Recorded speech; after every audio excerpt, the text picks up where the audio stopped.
Vice Chair Lingo. Here. Commissioner Scopehammer. Here. Commissioner Peak and Commissioner Goldfarb are both absent at this time. There is one. Okay, and we'll stand for the Pledge of Allegiance. To the flag of the United States of America and to the republic for which it stands, one nation, under God, indivisible, with liberty and justice for all. May we please have a motion for approval of the agenda? I'll make a motion to approve the agenda. Second. All in favor? Aye. Okay, so ordered. Can we please have a report on the posting of the agenda? The agenda was posted on November 14, 2025. Thank you, and we will now hear a presentation on social media and digital marketing. Everybody? Good evening, Commissioners. So at the October 2024 regular meeting. Excuse me, can we just turn it so everybody, there's a lot of people here so they can see it too? If you want to see the screen, unfortunately, these screens aren't working. Yeah, I'm just wondering if we could just turn it a little bit. Well, if they do that, we can't see it. Yeah, no, I'm just like that. Can you see it? Maybe. Can you guys still see? Yes. Okay, all right, let's go. At the October 2024 regular Parks and Recreation Commission meeting, we provided the Commission with an update on the social media platform and followers for the department. So this is an update to that and just to share with the Commission the changes and enhancements that have been made since last year. So in the Community Services Department, we established our Facebook platform in 2011, our X or Twitter platform in 2015, and we were the first department here at the City of Malibu to start with an Instagram platform, and that started in 2018. Next slide, please. So this graph shows the increase of followers from when our Facebook, Instagram, and Twitter platforms first started in 2011. So Brittany, if you can, the lightest green line with the sharpest incline is Instagram. So what we're seeing is with our Facebook and X platforms, we're seeing those level out from about 2019 to 2025, but we are still seeing a very steep incline in our Instagram followers from when Instagram first became a platform for us in 2018. And with our Instagram followers, we're up to almost 3,500. Next slide, please. And this is a side-by-side comparison of the three platforms from 2024 to 2025. So we are still increasing users and followers on all three platforms. But again, it is Instagram that we are still seeing that highest increase in our followers. Next slide. So since we presented at the Commission last October, we've done a few things differently in the department. And I do have the two staff members here that I will introduce at the end who are responsible for a lot of this content and these ideas. So our department established something called Linktree, which I'll go into in just a few moments what that is. Flipping Book. We also started doing live streams at our programs and events. We have been tracking monthly analytics and followers on all three platforms. We have been hosting instructor highlights for our recreation programs. And we just recently concluded a 2025 series called ASMR, which is a play on that. And ours was called The Assorted Sounds of Malibu Recreation. And I'll actually show you a clip of one of those videos momentarily. Next slide. So Linktree is on the Instagram platform, and this is a screenshot of our actual Linktree page. And it creates a single customizable landing page for our department. And then we can highlight what is our most important links to this specific site. So it shows the recreation guide and some of our upcoming events. And then the background of it is actually the photo, which is the recreation guide at the moment. Next slide. Flipping Book was able to take our recreation guide from a PDF document where someone would just scroll through all of the pages to a live turning document. So our residents can turn using the arrows left or right. It makes little page turning sounds as you go through. And then this is a live document. So residents can actually click on the links in this document and it will take them right to the link. So whether that's shots of some of the, what we call lives at special events. But essentially we have our staff out at our events and we are actually streaming live from our events. We are interviewing attendees This was most recently at our Halloween Boo Bash Carnival with our face painter and with the Malibu Library, Children's Librarian, where we're inviting the public to come down to our event. And what we see with the videos is you can't really quite capture emotions and energy in photos, but when you hear people's voices and you hear children having a good time. So we've trying to transition to live videos at a lot of our events. And we do have all the proper signage so people know that we are filming in the area. Next slide. These are the top 3 posts of 2025 for both reach and views, which was kind of interesting that it was just the same 3 posts. So the photo on the left was a live video for skate park construction update. So this team went out to the skate park construction site and was actually filming the live construction to provide the community an update. That was the #1 post so far of 2025. The second one was being live at the Malibu event series there in the middle, where we were filming, again, the attendees and getting everyone very excited to come down to Bluffs Park, interviewing the food truck vendors and whatnot. And then the last post was Chris, and he was talking about the Chaparral and Coastal Sage programs and some upcoming lecture series that he had. So I just want to share with you that these were our top 3 posts for 2025.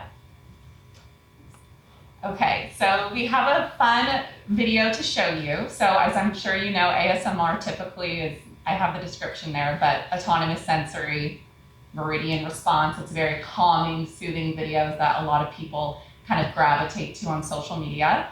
So our department did a series of videos where we are filming the sounds of our parks. And there was one filmed at Charmley Wilderness Park, Bluffs Park, the community pool, skate park construction, and Trancas Canyon Park. We'll be doing a whole other series in 2026. So we just have this 1-minute video to show you of some of our content. Hi everybody, my name is Alex and welcome to the assorted sounds of Malibu recreation here at the Malibu Senior Center.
And as Alex and Carla created this series and we went through all the different parks, we obviously have sounds of wildlife at Charmley Wilderness Park. We have the water splashing at the Malibu Community Pool and stuff like that. So we are actually going to nominate this series of marketing for California Parks and Recreation Society. They have some marketing awards coming up next year that we're going to nominate our series for. It's just something unique that you typically don't see. So next slide. Okay.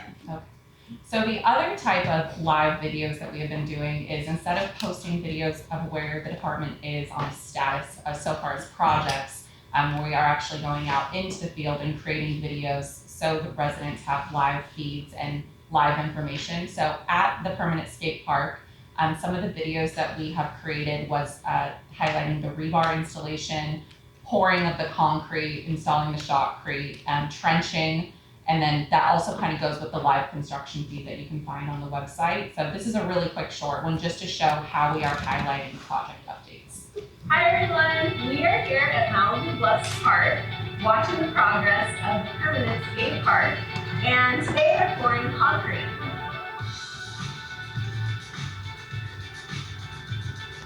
We are so excited with the forward momentum and progress that we have been making with our permanent skate park.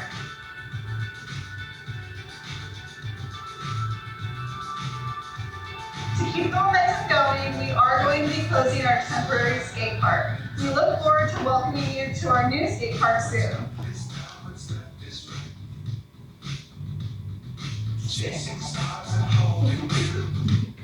Looks so cool.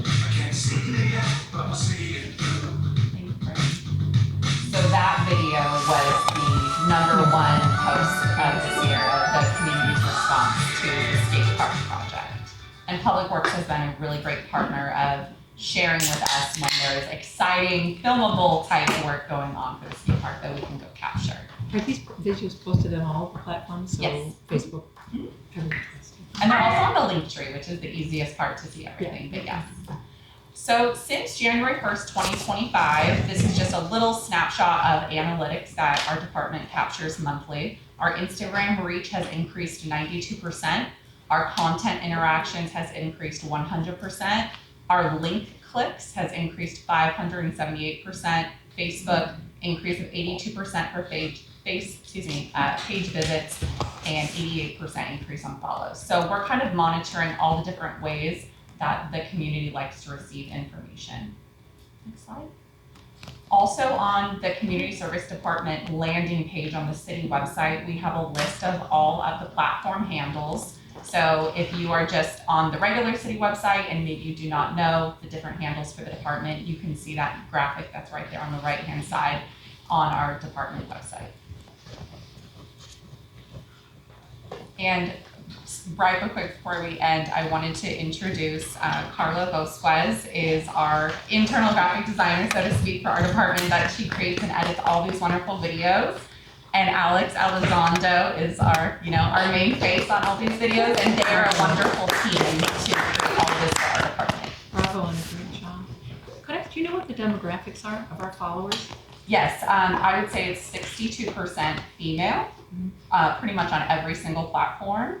And then the last time we checked, we kind of hover between 32 and 37% Malibu resident. They have Los Angeles as a greater metro area on the maps, but we obviously do have international followers as well. But to highlight that it's 32, 37% Malibu residents, we think is pretty good. Age range? Age range, so on Facebook, predominantly it is the 54 and higher is the higher range. For the Instagram, the 18 to 22 was a big market for Instagram, but now we're seeing it's the mid 30s to mid 40s female. As the social media platform moves, right? As it ages. Yep, it ages. That's kind of fun. Thank you, that was really incredible. Do we have questions for Kate? Other than saying, that's incredible progress amazing to build our followers and really exciting content. So that's great. Okay, I guess we are on to written and oral communication from the public. Before we start, and we're going to start with communications on subjects that are not on the agenda, and just to be clear to those here, the commission cannot act on the matters at these meeting, and so we will refrain from discussion. And I ask that people conduct themselves respectfully, so no clapping, whistling, or other disruptions, so we can hear everyone. And if there are disruptions, we may have to ask that person or persons to leave. We're hopefully not going to have any of that. We'd now like to hear the communications from the public concerning matters not on the agenda. The first up is from Kat.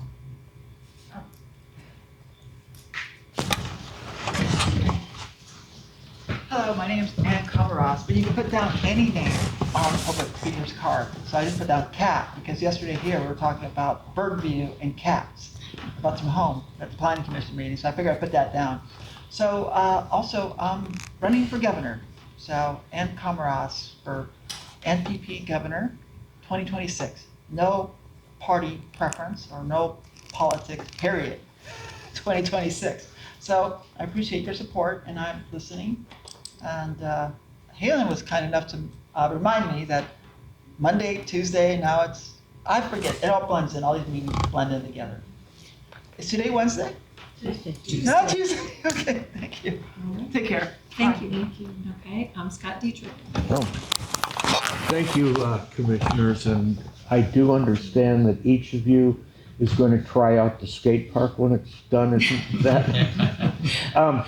What I came for, I sent you guys an email. I hope you received it along and were able to look at the photo. We don't have a dog park in eastern Malibu. I know this has come up before you, but I think now is a great time to revisit. If you have not seen those photos, go to the park. It's already prepared, thanks to the Palisade fire, or no thanks. There's nothing there. And for somebody who lives in eastern Malibu, it's actually closer for us to go to a park at Mulholland and Old Topanga than it is to go all the way out to Trancas. Trancas is a great dog park. We don't need to do much at the Ramble side of the Las Flores Creek Park. Basically, it's got a white fence now, plastic fence. If we just put a chain link fence, we'd have and a gate, we'd have a dog park. And the only thing that that's used for right now, guess what? People walking their dogs, but you have to have them on a leash because the dogs aren't secure. They can get out and get in the street. And the other thing it's used for is people will leave a car there and, you know, take a bus, go carpool, whatever they do. So, you know, I ask you to revisit that. I'm glad to go out there with you. The other thing is, I know Paul Cressanti said, oh, somebody privately owns some of the land there. That may be, but there's a great solution to that. You all have heard of eminent domain, but eminent domain is usually controversial. Somebody does not want to sell, and they spend a lot of money on attorneys. There's a voluntary eminent domain procedure, because if somebody owns land there, they can't do anything with it. There's a blue water creek near it. It's not worth much. If they do it voluntarily, working with the city, there's a huge tax advantage for them because it's going to a public good. So that is something that we can explore if it's a problem. But you look at the area that's surrounded by that white fence, that white plastic fence, that's fine for a dog park. It doesn't need to be gigantic like the one at Trancas. So I do request that you reconsider that, and I understand we have the support of council. Thank you. Thank you. We will now go on to the consent calendar. Would any of the commissioners like to pull anything off the consent calendar? I will make a motion to approve the consent calendar. Okay, is there no objection? Are all in favor? Aye. Aye. Okay. Consent calendar is approved. All right. We are now going to hear item 4A, equestrian park update. Do you want to do your presentation first, and then we'll do public comments, and then I'll get your public. Great. Thank you, Chair. So tonight we are talking about the Malibu Equestrian Park and providing the commission with an update regarding the park. This has come to you twice before, so third time now. And we have several things to cover, but I'll provide the information in the verbal report. There's also some documents in your agenda packet related to the staff report as well. So as an overview, the city and Santa Monica Malibu Unified School District entered into an agreement in 1995. And that pretty much puts the city on the spot for being responsible for the maintenance of the park. And we are custodials, right, we borrow the park from the district. The park does not belong to the city. So as part of that, we provide programming, we provide maintenance.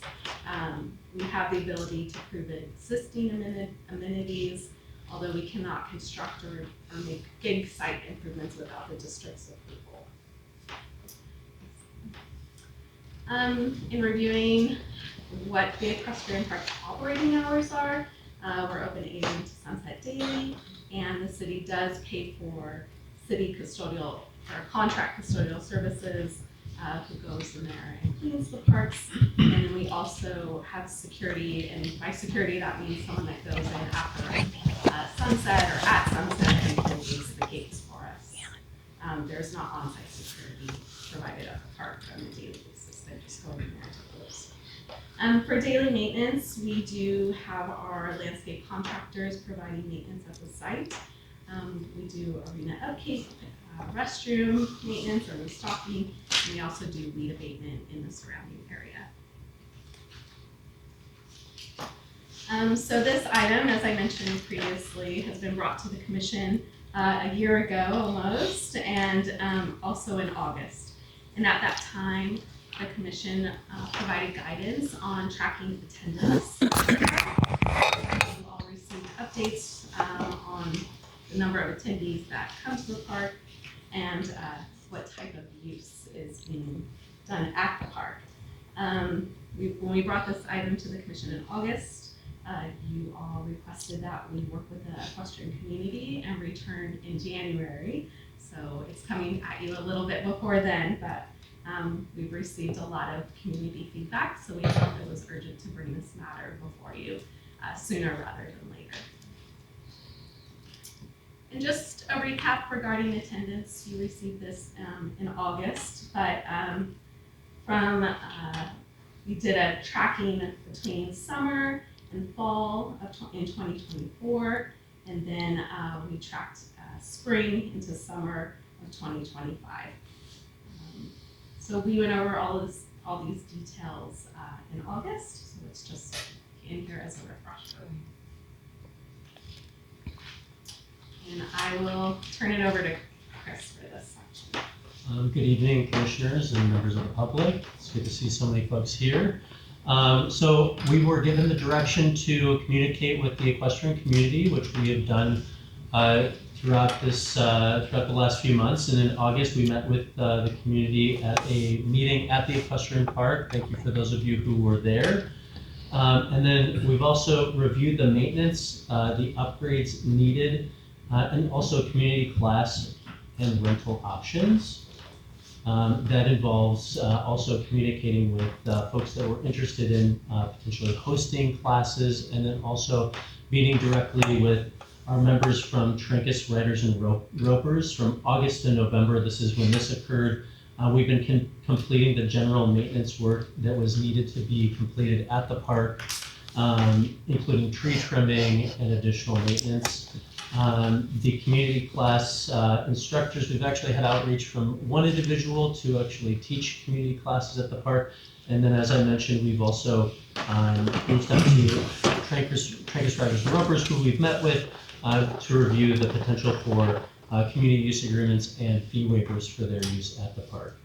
We have had one additional request for a specific facility rental. Chris, community class options, is that for horse stuff or is that for? Yeah, so we actually had a local instructor reach out to us that would be teaching an introductory for riding lesson, but then we've also discussed potential classes with Trancas Riders and Ropers and events as well through the year of 2026. So some challenges that we've encountered in the last couple months. I was in contact with the school district to ask for a multi-year agreement, so we're not putting in a lot of money and then it could be taken away from us the next day. So the school district is not interested in entering a multi-use agreement. They continue to want to go year to year. This is due to the pending school separation and not knowing kind of is going to go on that site. So it'll be a year-to-year until we get a new school district here. What would be the, and I know the school separation's in process, but what would be the effect? Does the school do anything with that property now, and would they The do school something if we separate? Would we that get is it if we separate? potential. That's still up, that's Yeah. all up in the air, part of the separation. As far as rentals go, Chris touched on us receiving some rental requests from outside users. Who at the district are you talking to? Carrie Upton, who's in charge of facilities. Okay, so Carrie Upton is the one who is saying all this. He's just our contact. I don't know where that direction's coming from, but he is our main contact when it comes to this facility. Okay, and what about for our agreements with the city with other things? Is it also all year to year? Are you speaking of the master use agreement? Yeah, like I'm just, Mhm. is that, Like the That pool, is like not the the pool, for case as example. well. that's not the That's case? That is not the case. We have a multi-year agreement for the master facility use agreement. And that's a totally separate agreement from this agreement. And always has been. Agreed, but I just want to put on the record that they obviously clearly are open to a multi-year thing with other stuff. And in terms of this not maybe being like a final thing to the conversation, that's all. But this also hasn't changed at all, right? We've never had a multi-year agreement. Is that true? We had a multi-year agreement when we first entered. I want to say it was 25-year agreement. And so since that agreement expired, the attorneys got together and said it can be year to year until someone decides to terminate. What was the liability if somebody's injured riding? I'm just curious, is it It would be on the city. on the city? Did we have an insurance policy for the city? May I ask a question? No. It's not fine. So as far as rentals go, we confirmed with the district that the city can manage programming rentals. So anything inside the arena or picnic tables we can manage, and the district would continue to manage the parking lot rentals. So because this is kind of a new option for the city to manage programming, we do not have any fees associated, adopted fees associated with the rentals. So that has to be approved by city council. So that's kind of like at a halt to rent because we don't have the fees associated with renting. So in here, we included our proposed rental fees, and these fees were based on a 2024 fee study that the city did. It was very in-depth, it was very long. So this is the amounts that came out of the fee study. And in your packet, it describes what Group 1, Group 2, Group 3 are. Basically, like nonprofit, general users, Group 2, and commercial users, Group 4. Is it by the number of people or by the type of organization? It sounds like a type of organization. That is correct. So group one, you said is like nonprofits? It's just, yeah, listed here, or It's at the bottom. HOAs are also in there. Oh, yeah, sorry, I see it at the bottom, so. That special event, $361 an hour, does that include the parking lot or is that separate because of SMMUSD? It would include the parking. Okay.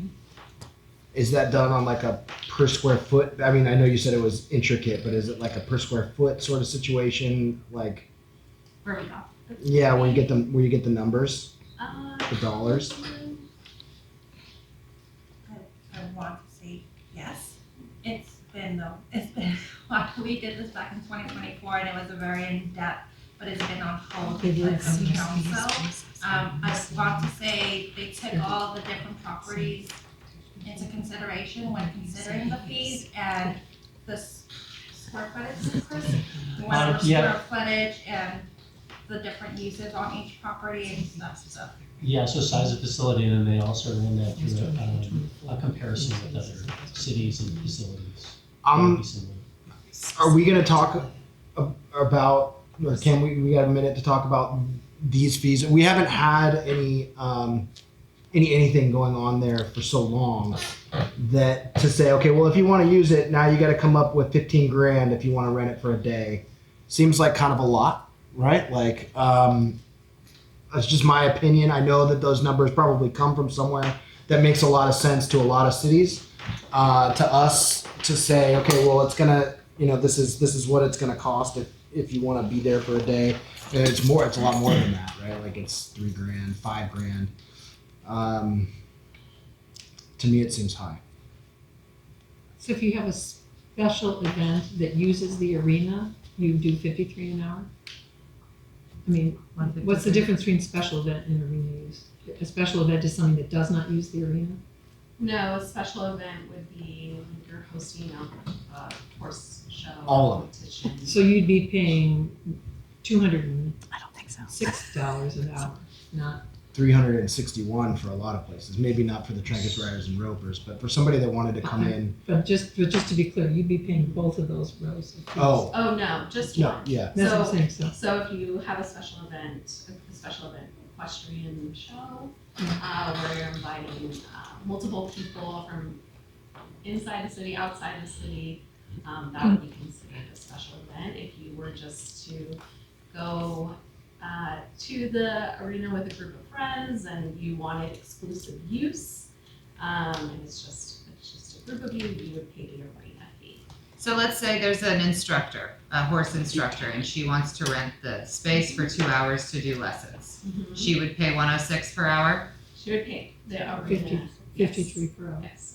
No, Well, no, because she's 'cause group she's 3. commercial. She's I'm gonna assume that she wouldn't be a nonprofit. Maybe she would, but I just, No, she That's wouldn't be. correct. Right, okay. which Do we makes- have a number that sets the difference between a special event? And like, do we have, Chris, I'll let you speak to that. Yeah, so for other facilities, to give you a good analogy, would be, for example, we have Ride of the Flags at Bluffs. They utilize the multi-purpose field, they encompass some of the parking, and they actually have an indoor and outdoor event, so they use the Michael Landon Center. So for that, there's a large number of people, they're impacting a bigger portion of the park, and so that would be a special event. For something like this, if you're expecting a large group of people and you're going to be essentially consuming the parking for this site, which is much smaller than Bluffs parking, we would consider that a special event. You have things that would be included would be like tickets, and it could be like also entry fees or something like that for a show. So something larger. What about a birthday party? Yeah, so for a birthday party, we have like a With good horses. example for Bluffs, or for here, you just want the arena and the picnic tables. We have the arena use fee. You would be a group 2, just a general user at $80 an hour. So if you wanted to have it for, let's say, 3 hours, then you'd be looking at $240 for the use of the arena exclusively for that birthday party. Can I just go back, because this, I think, impacts what kind of fees. I'm looking at what it costs for the maintenance in 1 year. I mean, $187,000. Is this an odd year, or is it? Is You want, this- we can get to that. Do you want? Well, because isn't that part of fees? Like, what it costs us to maintain, you know, I mean, and then you have, the city can't be, I don't know we're in our budget, like, do we get the money to do all of this? Do we depend on the fees to support this? So it just seems, this is a very expensive maintenance. my opinion would be you're not going to get any of that if you don't start building a base. I don't disagree with that, but I'm just saying it'd be nice to, like, is this typically what we're going to be spending? Well, we've been doing it every year for 25 years or more without anybody renting it. But is this what the typical cost is? No, every year? I'm not gonna get that for So you. that's, I can want to keep going. Yeah, so I and think then it'd be I'll- ideal for us to finish the Go ahead, presentation, and then yeah, I'll answer some okay. questions that are coming up. So those are our proposed rental fees that were, again, as we mentioned, with the outside assistance from an outside organization that came up with those numbers. And then our general maintenance, as we mentioned, we've been working on upgrades to the park, and those general maintenance projects have been completed just for general park users. And that is on an ongoing basis, but we do have additional proposed improvements and upgrades, which is what you see in the packet. So the proposed improvements and upgrades are not adopted in the fiscal year 2025-2026 budget, but the priority projects you'll see are some items that are as well. included in the budget. So if you take the next slide here that you're seeing on the screen, and I know that's small for folks in the audience, I apologize. But this is a list of, at the very top, the park maintenance. Those projects are items that we would add that are not included in the budget that need to occur. So things like additional tree maintenance and the crown thinning of the eucalyptus and sycamores. If we have additional riders and additional attendance at the park, we feel that's necessary to just mitigate any issues that could occur with those trees. We also would like to upgrade the parking lot. If you've been there recently, you've probably seen that the parking lot striping and lanes need to be repainted. If you've been to the park also, you're probably familiar with the announcer's booth or the judge's stand needs significant repairs. And then on down the line, we've worked with different contractors and outside organizations to come up with these numbers and figures so that we could have a proposed budget to review for you all. And that goes all the way down, all the way to the rock bollards, similar to what we have at Bluffs, just to, again, guarantee safety for the general public. There's a couple areas where you can drive into the park, which we would like to mitigate. Okay, so we would just, the rock bollards are just those big rocks that we, okay. So the only thing that's in the budget is the fence welding repair? Is that what you're saying? Because that's a priority? The items at the top, I think, are green. Those are in the budget. Yeah, The those are completed already in done. progress, these are- Yeah, those items are already done. The only item we're still working on are the rules, getting those wrapped up. The other item in the blue section in your packet, the restroom, the facility maintenance. So the restroom painting and restroom roof, those are also in the budget. So Okay. everything in park maintenance in the blue section, that is not in the budget. Right, so it was mentioned that $187,990, just the 166 at the top, that section, that's what's not in the budget. So these are the proposed costs and these are the items that we're looking at adding to the list to make the arenas and the park completely prepared for larger events. So something like the shrimp show that we would host with Campus Riders and Ropers or some other events as well. So we've spent about $36,000 this year already then on the equestrian park. If I put those to the 14,000 and the 21 together. There's some monthly maintenance fees that we pay, like just for people to go in there and do the trash cans or Close the gate at night. that yeah, kind of stuff. those types of things. I did pull the number, the city spends approximately $81,000 annually for park maintenance. But is that all of our parks or just equestrian? Yes. So if no one used the park, in other words, if we didn't actually have it this, would we have a responsibility as a city to do baseline maintenance Yes. for it? Yes, Commissioner, and that's where that $81,000 is spent for general park use. And that 81,000 is in addition to these things. So Correct. it's tied in, like the 81,000 is our total, and we have budgeted those items in green as part of that. As part of the, oh, okay. Okay, Not so in part, addition to. okay, all of the items in green are included in the 81,000.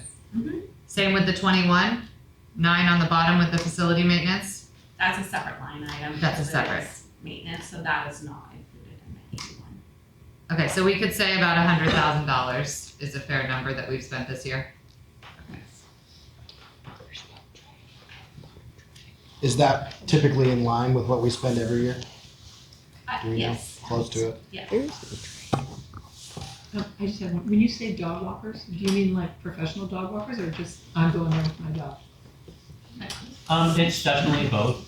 We have groups that, individuals that bring 5 dogs and we assume that they are dog walkers. We see that at all of our parks. But there's a lot of people that are just out there with their individual dog. Next slide.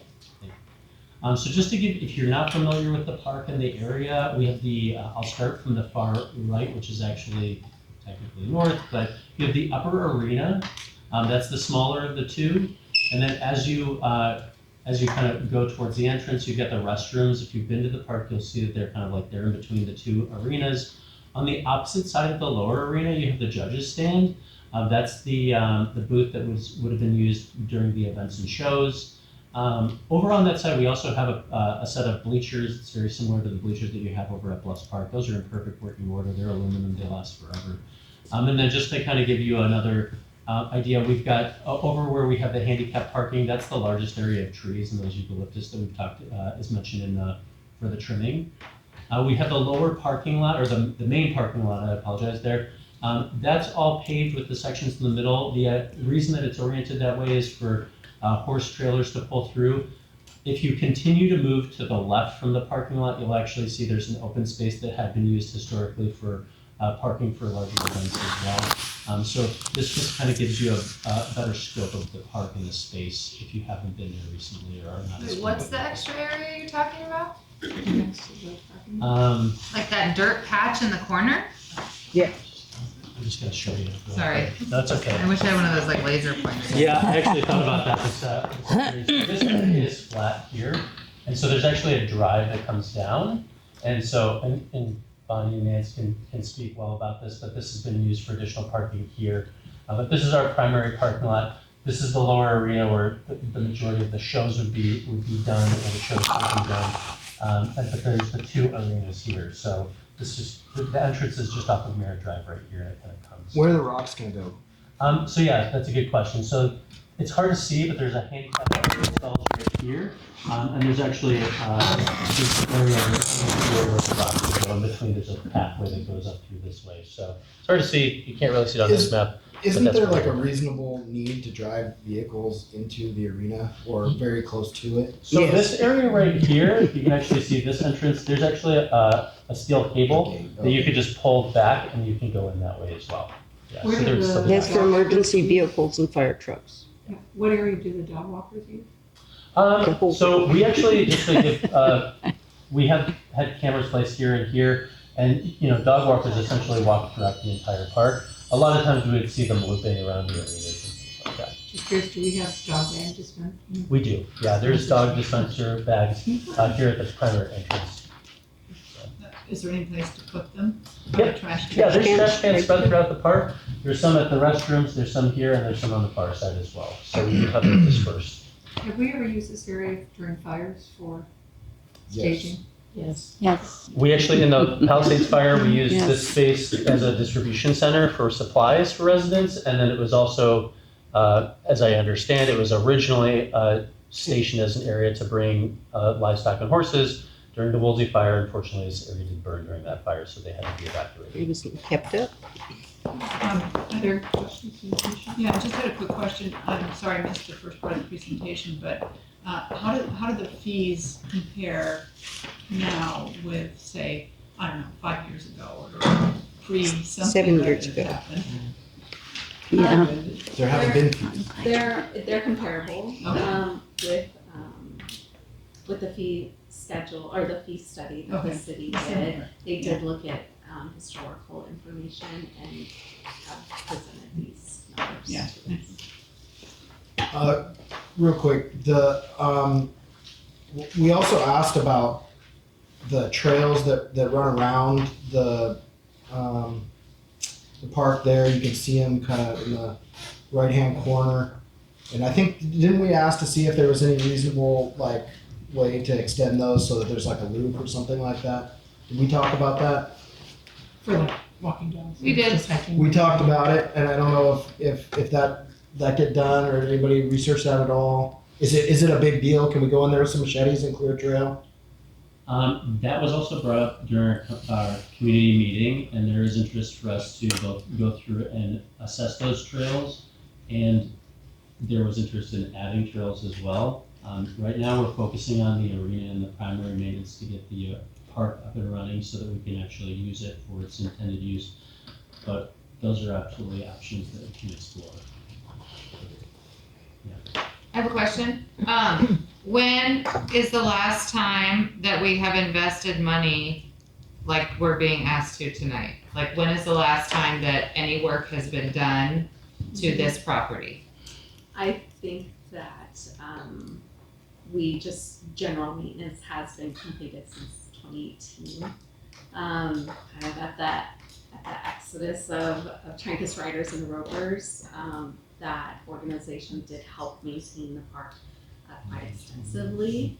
So at their turn of unfortunately trying to get their board back together, we've only done just general maintenance. So, But I'd say that's around historically, I mean, Nancy. who originally put the money in to do all of this? LA County. Well, it came, right? Like LA County, we got it from them, school district, right? And then I can't really speak to who put in the arenas. Maybe that's some historical information we can get from previous writers and ropers. But would it be fair to say, as a city, since we've gotten our cityhood, beyond, the only thing that we have done on this property is just maintenance? We haven't done any big upgrades like this? Correct. Okay. So the bathroom was put in by, LA County. it'd be nice to know the history of. I just think it's the important to property. know. Yeah, no, I agree. Next slide. So just to finalize the report, we have been working with Trinkus Riders and Ropers. We've met and discussed multiple times potential community use agreement, which was previously granted them from 2010 to 2020. And we've also discussed events and programming for 2026. I know that they've worked on their calendar and we've been in communication about that. We've also reviewed options for the general maintenance and upgrades for the projects. We've been discussing internally the use of a community use agreement or not, and that is what we're landing on currently. We've also been discussing programming and other options. Programming that has been occurring at the park has been through LA County Library has hosted programs there as supplemental space because they don't have locations in Western Malibu to host. And so they've hosted painting class, book club, and journaling, and also a plant swap there. And then we're also reviewing horseback riding community classes for future programming at the park. Currently. That the city would run? We do have an instructor that's reached out to us through our intent to instruct form, and so we are communicating with them as a typical contract instructor. Yeah. The city would organize with them with that contractor. Do you ever consider dog agility? I am not aware of what we've considered for dog agility at the park because I know that we have the dog program, the dog classes at Bluffs Park, but I know that there's been discussion about They've the done dog it there agility before, I in the think. past. Be a great place to do it. Yeah, herding goats. And there isn't any back around, so hard to find instructors and equipment, it's expensive. Okay, other comments, questions? Is that the end of But the? that concludes the presentation on the equestrian park, and if you have additional questions, we're here to answer them. I do. Does granting the Trinkus Riders and Ropers a community use agreement prohibit us from adding additional, like learn how to ride sort of programming? It does not prohibit us from doing additional programming on our own. It would be the same as our community use agreements that we host with AYSO and Malibu Little League, where the city does grant priority access for additional programming.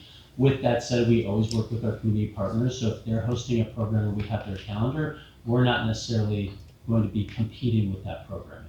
So we would be working around that schedule to be what's in the best interest of both the community as a whole and with that partnership with that organization.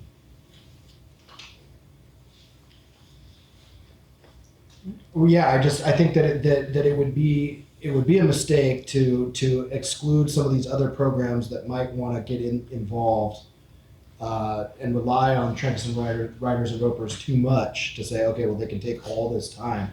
Right, AYSO takes a ton of time. The swim programs take a ton of time. It's one thing to get a schedule and say, okay, well we can agree to this in advance, and that's a community use agreement. But if it's every day from 2 to 4 or something like that, this is not a good program for us, I don't think. Unless they knew that they could use it and outreach into the community and sign up instructive lessons or something like this. If anybody uses it, use it. Nobody uses this place. That's it's always that's the thing I always come back to. I love the idea of it. I understand the nostalgia. I grew up with horses. My parents still own them. I understand the passion. Use it. nobody's using it. It's like you're worried about someone else wanting to use it. There's one person a week there. It's like they can have it. Like, go. Even more of a reason why we shouldn't let one group lock it up. But nobody else is. It's not even an argument. Like there's nobody that wants to use the facility, and that's been my position. Is like, I would love to see this place full of horses every day, but we are dreaming. There is nobody using the park. People are walking their dogs there, and I want to see people use it. And we can work that into the terms of the Yeah, community. like agreement, let's too. go. Like get it going. That'd be Yeah, great. I mean, just think, I just look in my neighborhood, it's shrinking areas where you can ride a horse anymore. And I think it's a great thing to do, so if this is, it would be great to preserve this as a place for people to ride. Are these project improvements here? Are these things that you guys came to? Are these like contingencies? Like, hey, we spoke to the community and they say this is what we need to come back there, or is this something that you guys all looked at together and say, yeah, this makes sense. We should do this as a city to provide a working park. How did these things get onto this list? So through our community meetings with our stakeholders, we did receive feedback both verbally and via email in terms of what does need to be done. We've also spoken to professionals, so for items like the footing and the arena repairs, we know that we need to be reviewing that and redoing that because it's for the safety of both the riders and the horses. So these are items that have been reviewed with the public, but then also just from a safety standpoint. So if you look at, like, for example, the fencing around the arena and the welding that needs to occur, some of that fencing is just aging out. It's just got a shelf life, and so we would like to make additional repairs to mitigate any potential risk. So these are repairs that were, again, feedback and then from professional feedback from local organizations. Is it in a shape where people can go on and ride right now safely, or are you saying these things could be better with this, or it's not safe as it stands now until we do these things? So the park is safe as it stands, but for things like, for our shows that we've hosted in the past where we have jumping and more agility-based activities, we would want to make these improvements to mitigate any potential risk for the rider or the horses. Is there let's say we do the joint use agreement and we don't do any of this stuff on here, right?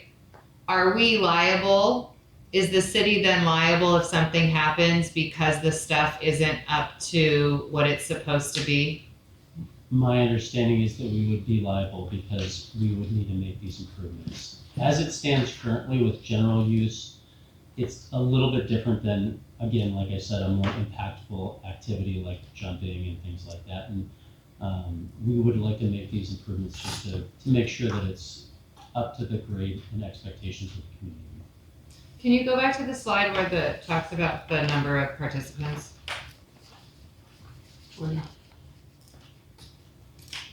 Okay. So I've worked hard to collect this data. We've worked really hard to collect this data. We've done our best to collect it on times where we felt the weather would provide more horses, right? So we were strategic in the times that we've chosen. And I just want you all in the audience to look at that data and realize, like, that breaks my heart. Like, it breaks my heart to look at those numbers and we want to spend $166,000 and, like, look at how many people it is. So, like, I'm all about spending money on things that's gonna be used, but this is really hard for me. I'm just telling you that looking at this data and having this conversation is hard. I think it's hard for all of us up here because we do understand our history and we do understand, like, what a rich equestrian place we are. But, like, we're connected to a school, and we've asked the school, like, hey, school, can we do something? Like, do you want to come and bring kids down and offer a horse class? They don't. They don't even want to give us more than a year agreement. Yeah.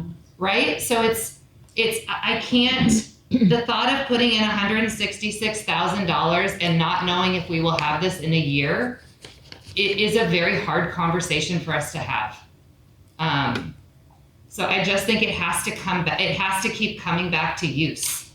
So, like, I agree with Jake, like, please use it. Like whether it's up to par or not up to par, like I don't personally like feel comfortable spending this amount of money when I look at the data the way that I do.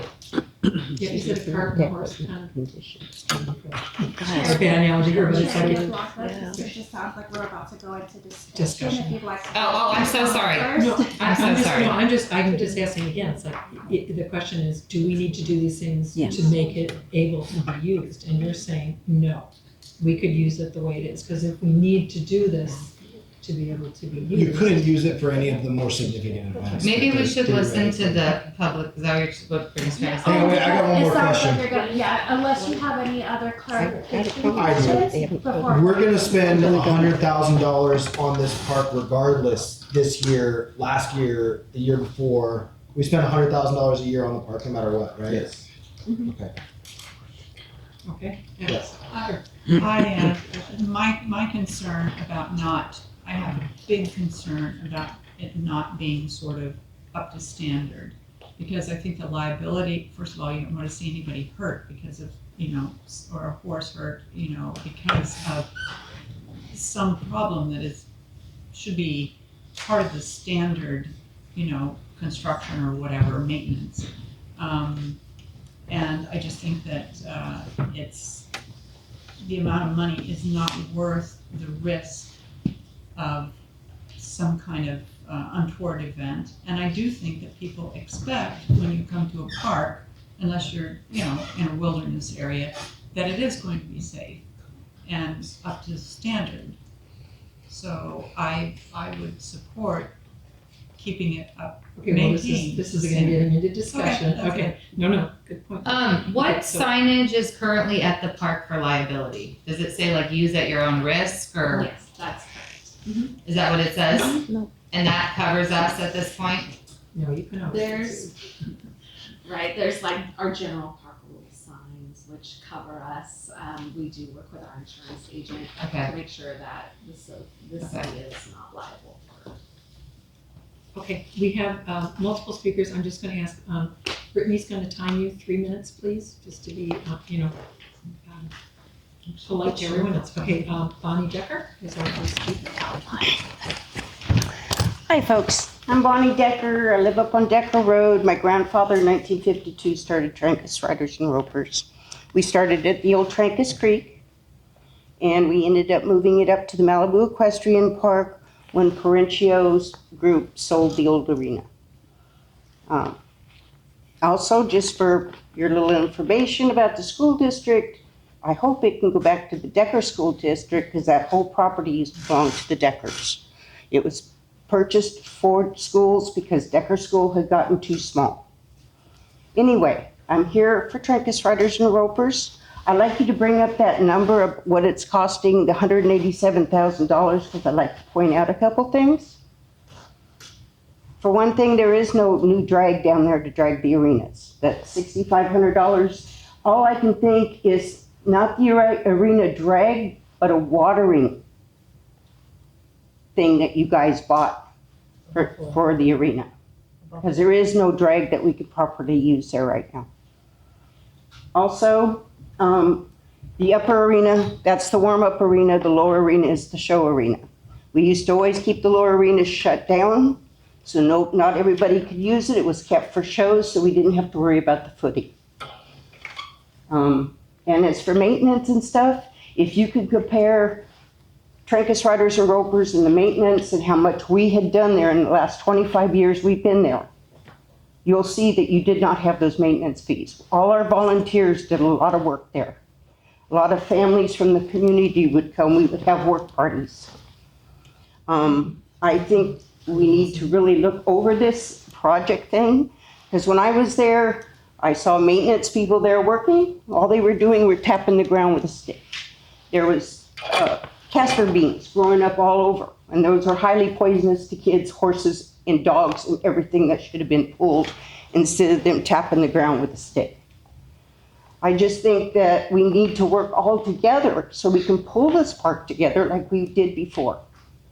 Because we always kept it maintained, the arenas were always kept good. But the storms in the last 7 years have put a big toll on it. The base underneath it got washed out and they just put more sand on it. That is not a good footing. I'm sorry, I only have 3 minutes. So is my 3 minutes up? 30 seconds. I just want to reach out to you, say Trancas Riders and Ropers, we want to be a part of the community. We've always been a part of the community, and we have a lot of volunteers to help take care of the equestrian park, okay?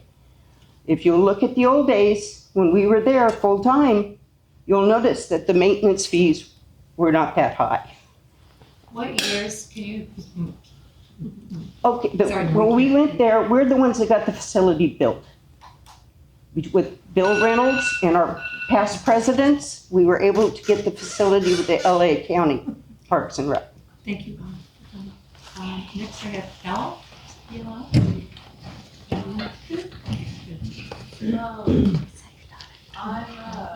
You mind coming up here? We promise not to bite.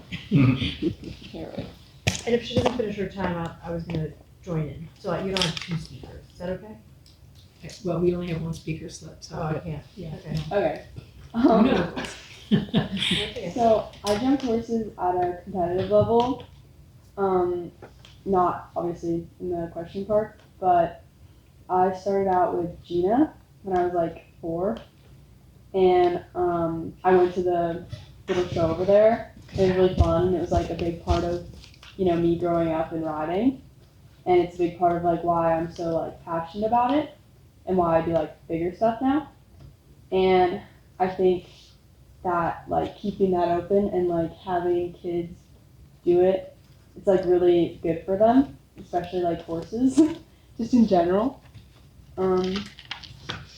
So yeah, I just think it's really good for kids to experience, and maybe if you get like schools down there to have like field trips or something, I don't know, but Malibu Equestrian. Yes. yes, orange is good for They used to have kids. Yeah. Thank you. Jeremy Walker. I'm going to stand here because of the light. I can't read my own thing. First of all, we're the presidents of Malibu Loyalty with Bonnie. Yeah. Here. I mean, That was my mother. That was my mother. I went to Malibu Park Junior High with Chris Decker, Bonnie's cousin. Yep, Clyde's son. Anyway, it's great. And I just want to thank Council Member Conrad for focusing the community's attention on the city-controlled equestrian park. Yes. And thank you for being available on the phone and online recently. I'm a native of Malibu West who vividly remembers the conflagration of October 23rd, 1978. I watched it barrel towards the playground at Juan Cabrillo Elementary, and then I attended what was then Malibu Park Junior High for 2 years before my parents sent me away to board at the Thatcher School in Ojai instead of going to Samo High, the only local high school option in 1980. Except Samo High. Thatcher had and still has a robust horse program under which all first-year students are assigned a horse to care for and ride every day. My freshman year, I quickly discovered that while I got straight A's in Malibu, I was not anywhere near as smart as the other kids at Thatcher, and I'm convinced the big reason I was admitted at all had to do with my exposure to and comfort around horses I was privileged to experience in my native Malibu, mostly at the long-shuttered Malibu Riding and Tennis Club. I learned early on in Malibu at Thatcher, whether one rides an English saddle or a Western saddle, all horsemanship is rooted in work. Whether hunting foxes in the UK or herding cattle in the American West, horses and people work together. Today, after losing my home in the Woolsey fire, which burned in almost exactly the same pattern as the 1978 fire, and witnessing the devastation of the Palisades fire, which would have wiped out Malibu were it not for the burn scar of the Franklin fire. Yes. I've grown increasingly aware of how Southern California communities have deployed herds of grazing goats to clear brush. In 2022, I proposed this to the Malibu City Council, and in a face-to-face meeting with then councilperson Mikey Pearson, who ran with it, not for the whole city, but in his own neighborhood of Malibu West by renting a herd and parading them up and down Paseo Canyon Road, to the delight of his constituents, for which he was rewarded with page 1 coverage in the Malibu Times. Ghosts are politically very popular. Today, Councilperson Conrad has reached out to what she calls Malibu's equestrian community, which barely exists. Almost no one in Malibu keeps horses anymore. All due respect. Almost no. So what to do with the equestrian park? I propose the City of Malibu assign staff to research the feasibility and cost of acquiring a very large herd of grazing goats and housing them at the equestrian center in Malibu Park. This will require some construction on the site to shelter the animals and protect them from predators, breed with them and milk them, deploying the herd to graze. Sorry, but your time is up. Oh, okay. Well, this has been submitted as a letter to the Malibu Times. Councilperson Conrad has the rest of it. I just want to say. I'm sorry, you need to sit down. Thank you. I'm sorry. We can eat them if things get bad. Amen. Thank you. Yeah, I think we have a letter here. So Dylan, is it Clump? Did I say that correctly? Yes, ma'am. Okay. Been called a lot worse things too. I've been a Malibu local my entire life. My wife as well. Just want to say it's awesome to have this on the docket, and thank you so much for bringing it to our attention. Quick, I think it's amazing that we're bringing her back. We're trying to revive it. I think it's just dipping deeper into the community of Malibu and our roots is so important as history around us is changing and Malibu is changing, and because of fires and the rebuilds and whatnot. But the families that do stay here, you got to keep them here. Got to keep them here. Yes. And anything we can do to support Bonnie and trainers, rope and riders, I'm 100% on for and with. So I'll do it as much as I can to promote that and be involved with that. On the more financial side of things, I think Dane's brought a great idea or concern of it's expensive, but it does cost things to run them. You should work on that a bit. I think for trainers, rope and riders, you may kind of have a very lenient, use agreement that they shouldn't be charged because they're doing work and stuff. But for outside entities who are for profit, if it's X amount of attendees for profit, then it's a certain permit like they do at the chili cook-off lot. I think it's a great model and idea. But you also don't want to kick out trainers who do want to come by and use it for profit there to train. I think that's a different category.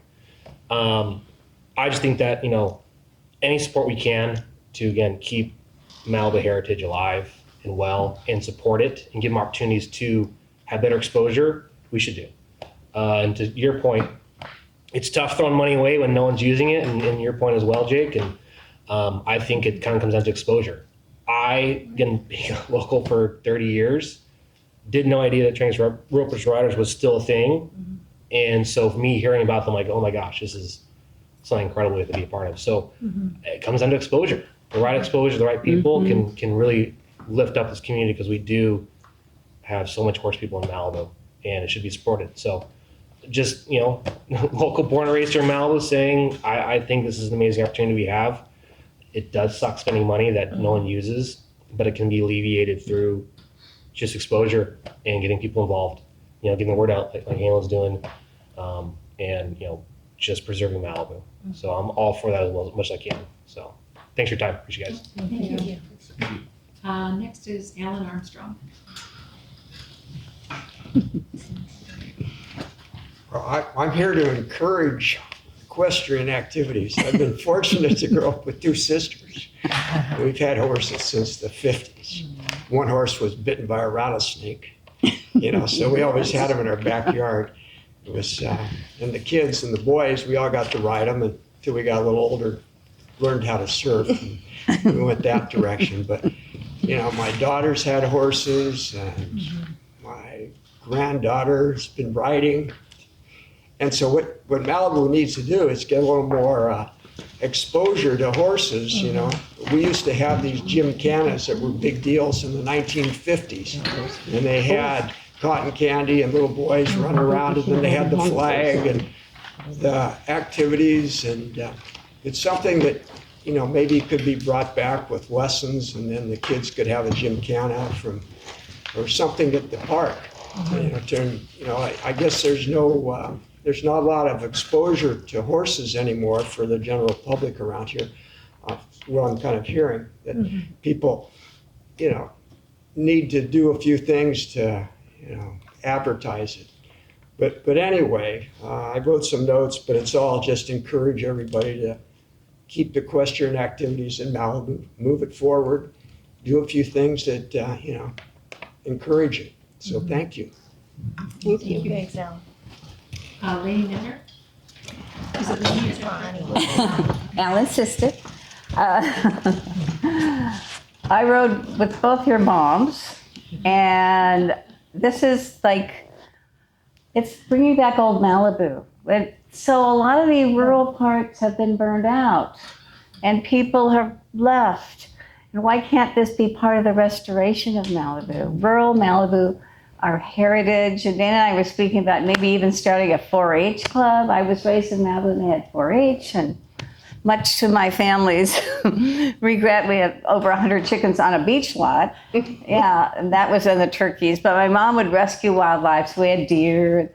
All of the old stuff that made us so happy growing up, and it was so good for people to come into Malibu and visit and have memories of. But horses are always the key part. And I just encourage us to hold on to our heritage somehow. And I still have horses down the back hill. We've survived the Woolsey fire. And it's good training for these new kids that are coming along that don't have anything they can do with their hands. They need to get into agriculture and what's rural. It's like in Montana. We go to Montana, right? It's like old America. And that's what I think Malibu could return to in my mind. And my sister, yeah, so we've been here, I've been here 69 years on Latigo Beach, and now I live on Canaan. And my husband, who was raised in a city, wanted every single farm animal in our backyard, which we have, including a miniature Scottish Highland cow. If anyone wants to play with that, we've got them all because my husband was never given the opportunity. So I'm just saying, yay, please think of horses. Good enough? Am I good? Thank you. All right. Thank you. Thank you. And last but not least, Mary Conrad. Oh, well, thank you. Thank you guys for considering this, because I totally get it. Like, I fully see that it's not used or that it doesn't make a ton of sense to put all this money into something. What attracted me to live in Malibu and to invest so much of my time, energy, and money into nonprofits here was actually the ocean and horses. I wouldn't want to live here, and the weather. And I would say the people, but and the people, but that's still out. But the thing, right, is I do feel like we might be missing an opportunity that I don't want us to overlook, because liability is a thing, right? Like skate parks, liable. I hear maybe a bike pump track, totally liable. Like, we will assume maintenance on all of these things. We will assume liability on all of these things. We already have kind of a baked-in feature that other cities are losing. So when I think, if I'm going to leave Malibu, where am I going to go? It has to be like Malibu. There's not a lot of places in the world anymore that have equestrian, even though they're not maintained. They could be. And I do think from a point of a visioning for all of Malibu, like what do we want for Malibu? How are we going to attract families here? And how are we going to have people stay here? I do believe that we would be missing an opportunity to really think about it. Old school gymkhana. People are going to Santa Barbara. They don't want to live in the city anymore. You go over the hill, they have horses. They have, in Conejo Creek, I went to they have 3 different horse facilities right over the hill. So if we are competing with families, which is the 50-meter pool versus the 40-meter pool, this is something kind of unique. Then, of course, there's history, but thinking of it as like a resale or even like just the future of Malibu, like what am I doing here, right? We all have real estate here. We all are raising our families here. To attract families here, we're very close to a 10 million person population city that doesn't have horses. And here we are saying, we don't need them. We don't need the horses. They're just going to go up to Santa Barbara, go up to Montecito, and we're going to miss an opportunity. And that's why I wanted to at least give this an effort before it becomes a tow yard, before it becomes a dog park or a pump track.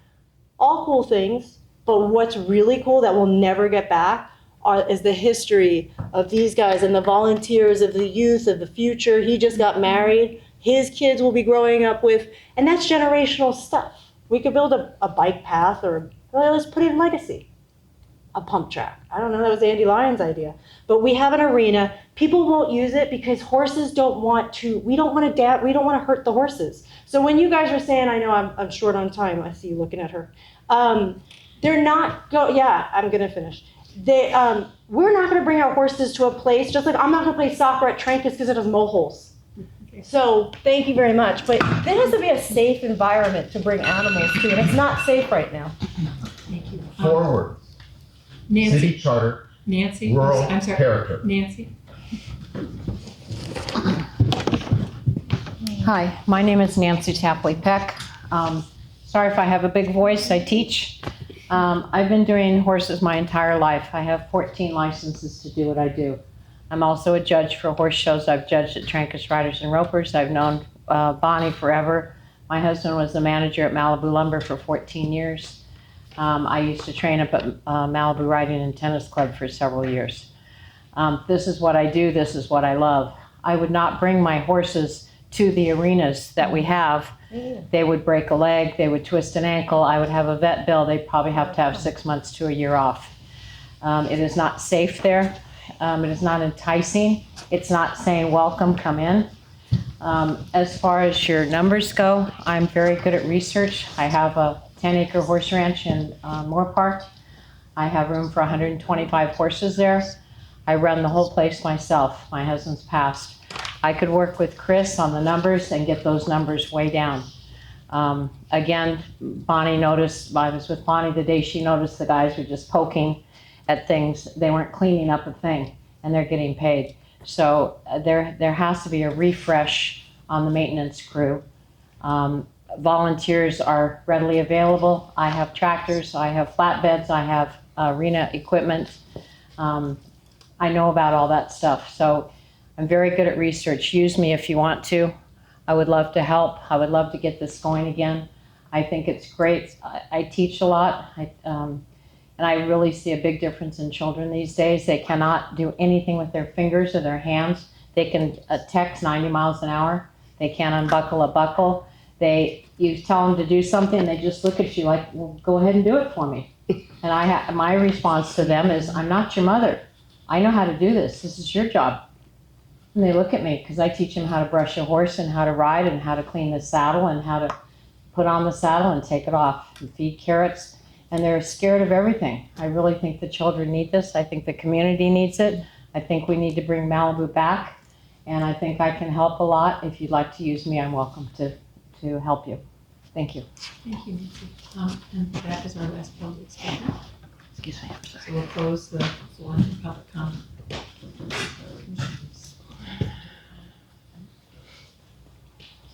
Maybe. You may begin. Okay.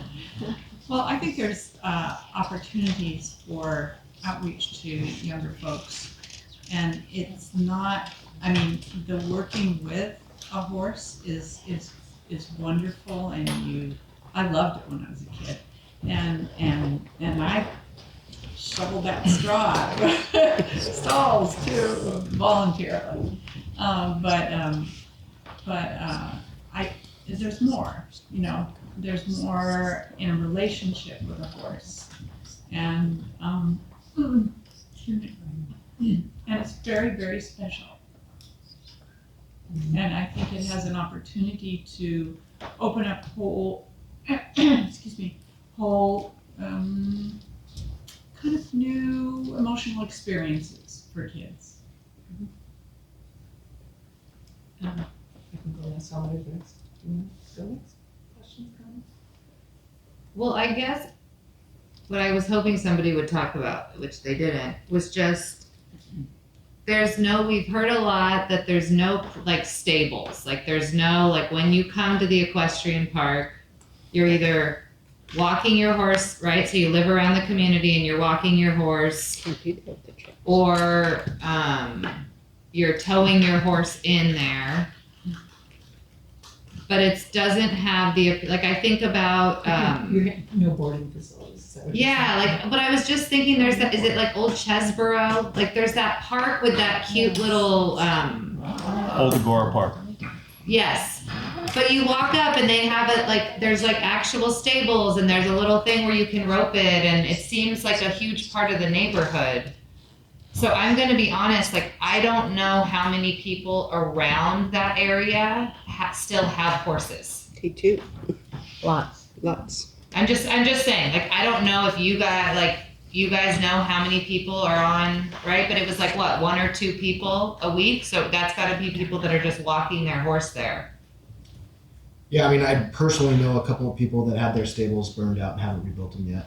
But are they planning to? Yeah, maybe not. Yeah, I don't know.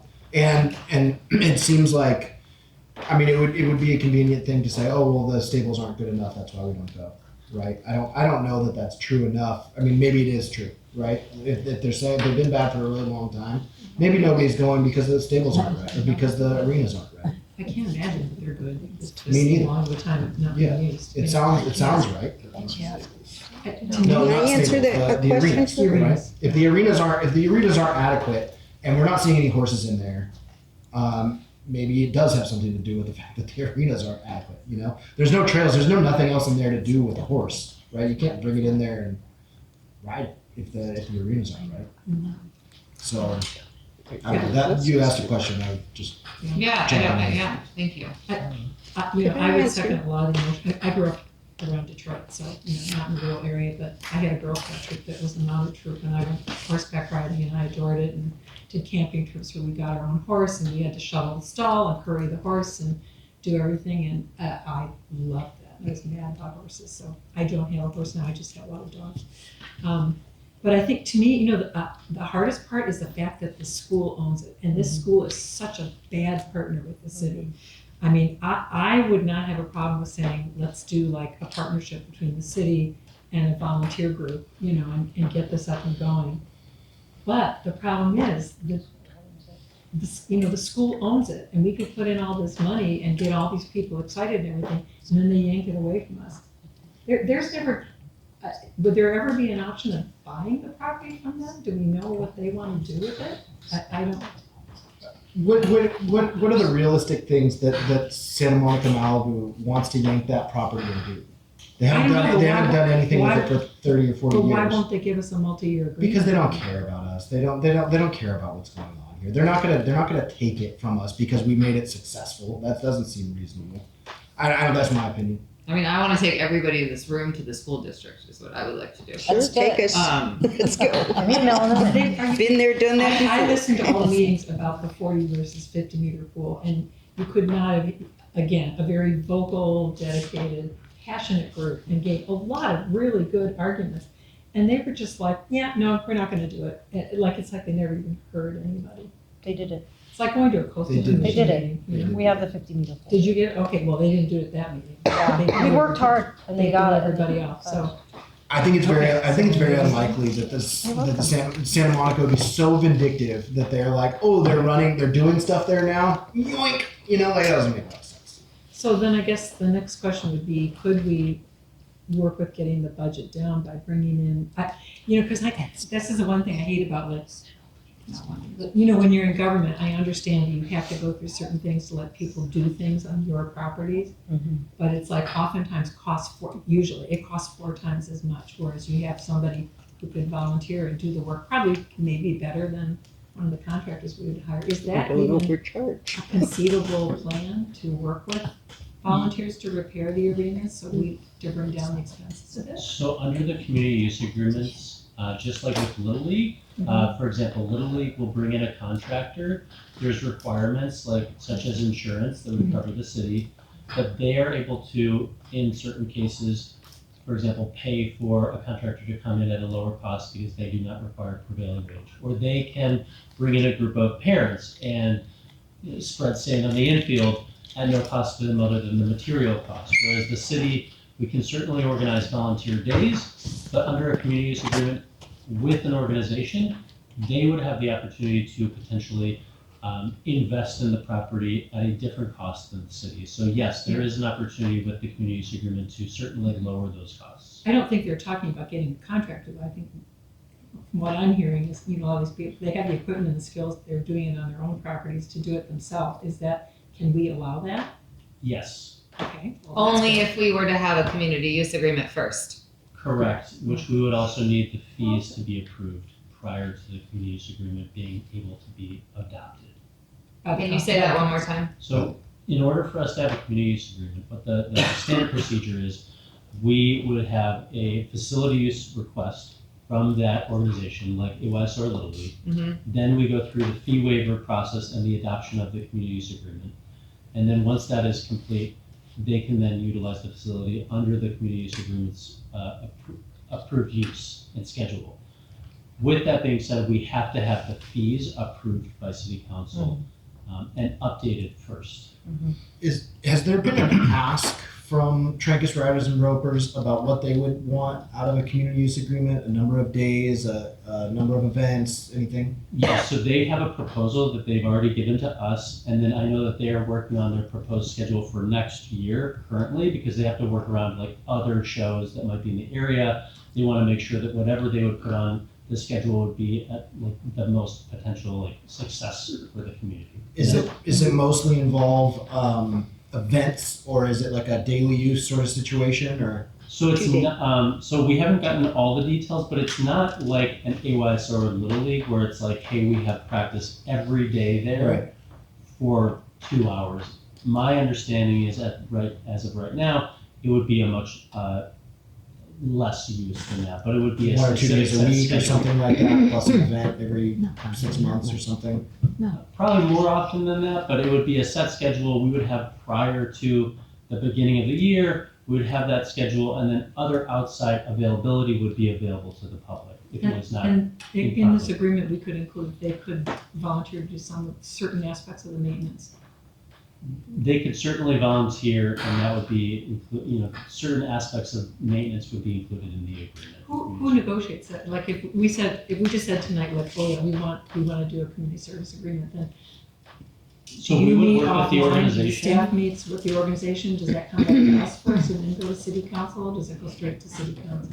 So for example, we have an annual community use agreement with AOSO and Little League, and we don't bring that to the commission to be approved. But we would work out the details with the organization, and then we would also, of course, include the city attorney to review those agreements. We meaning staff. Staff, correct. And so we could make suggestions to you on what should be in it, but you'll take it from there. Certainly, yes. Yeah. I'm listening to everyone here. It's nice to see people out here. I think this is the 3rd or 4th time we've actually had the equestrian center on the agenda, and no one's ever showed up. We didn't And get I any know you've done a notices. lot of work there to raise the awareness. I think for me as a commissioner, since I've been here, we sit here and we approve a budget every year, and it's $100,000 to maintain this facility that nobody's using. And that's been, trying to be a public servant, Since the fire, understanding since the Woolsey. the difference between people having this feeling of nostalgia about what it should be and what it actually is. And I see you folks out here and you seem committed to this. And that's what I was going to say is I draw my experience. I'm very involved with Little League, AYSO, other youth sports. And it's hard. It's a full-time job. The staff here is amazing. They work with us. We sit down every year. We go, what do we need to do these facilities? We come up with a budget. The city says, I can pay this. I say, we're going to go raise the other. And we do it. And we go out there and we make it work. And I think that's what I'm saying to you folks. If you're truly committed to this, I'm your biggest fan. I want to see this thing take off. Someone was talking about doing a rodeo out there. I would bring my kids. It could be amazing. I understand the love and the passion. It's time for, the government's not going to do this for you. It's up to you folks. You got to get out, raise the awareness, create programs, raise money, and do it. And if you do, I will be your biggest advocate. I will, let's see this thing take off. But it's just, there hasn't been the interest level since I've been here. I've only been on this commission for 2 years, and I know that this has a long history going way back, and I truly respect that, and I understand the challenges of Woolsey and the reasons why. But I've also, as a public servant, trying to look at the situation and go, our kids don't have any field space. We don't have anywhere to play. We're constantly competing, trying to work out like, gosh, we have all these programs we went around. We have no field space. And so that's always been the reason for me to kind of want to revisit this. Like, hey, if there's one person out there a week, is this really the best use? Are people just using their own farms and their own horse arenas to do what they want to do? And it's not how it used to be where the public would all go down there. So that's what I would say to you folks is like, we're here to help. I want to help you, but it's really on you guys. You got to recreate this program. You got to make it robust again. And I think it would be amazing to see it happen. And I want to see it happen. And I'm here to help you. But if we're back here a year from now and the same numbers, it's like, we got to start looking at like, what is there a better use for this? I hope not. I hope not. I hope we have all kinds of events out there and it's back to what it used to be. But I think that's just going to be creating, and Hannah, sounds like you want to lead the charge on this. Somebody has to, though. That's the thing. But here's the problem. That's the thing. If the arenas are not safe, people are not going to use it. But the So we have to staff get will past- work with you on that. That's what I'm Yeah, saying. It's like, yeah. I go sit down with Chris every year and I go, look, we need no chain link. This is rusted. Kids are going to get cut. Right. He went, I said, we need a softball field. Hey, we can't afford that. Okay, I went and raised the money. We built a softball field. Like, they're willing to work with you, but it's got to be community led. The city's not going to do it for you. The city's not going to create a horse program. It's got to be somebody in the community going, this is really important to us, and you got to drive up the participation and make it happen. I think you can do it. Go get it done. May I have a minute to finish my thought? No, I'm my sorry, no, objective is that public comment is over, I'm sorry. I know, it's frustrating at these meetings, but I'm sorry, we have to follow the rules. If we do a community agreement, how long, what's the term of those? Is it a year? They're annual. You can choose, so it's Yeah, so they're annual.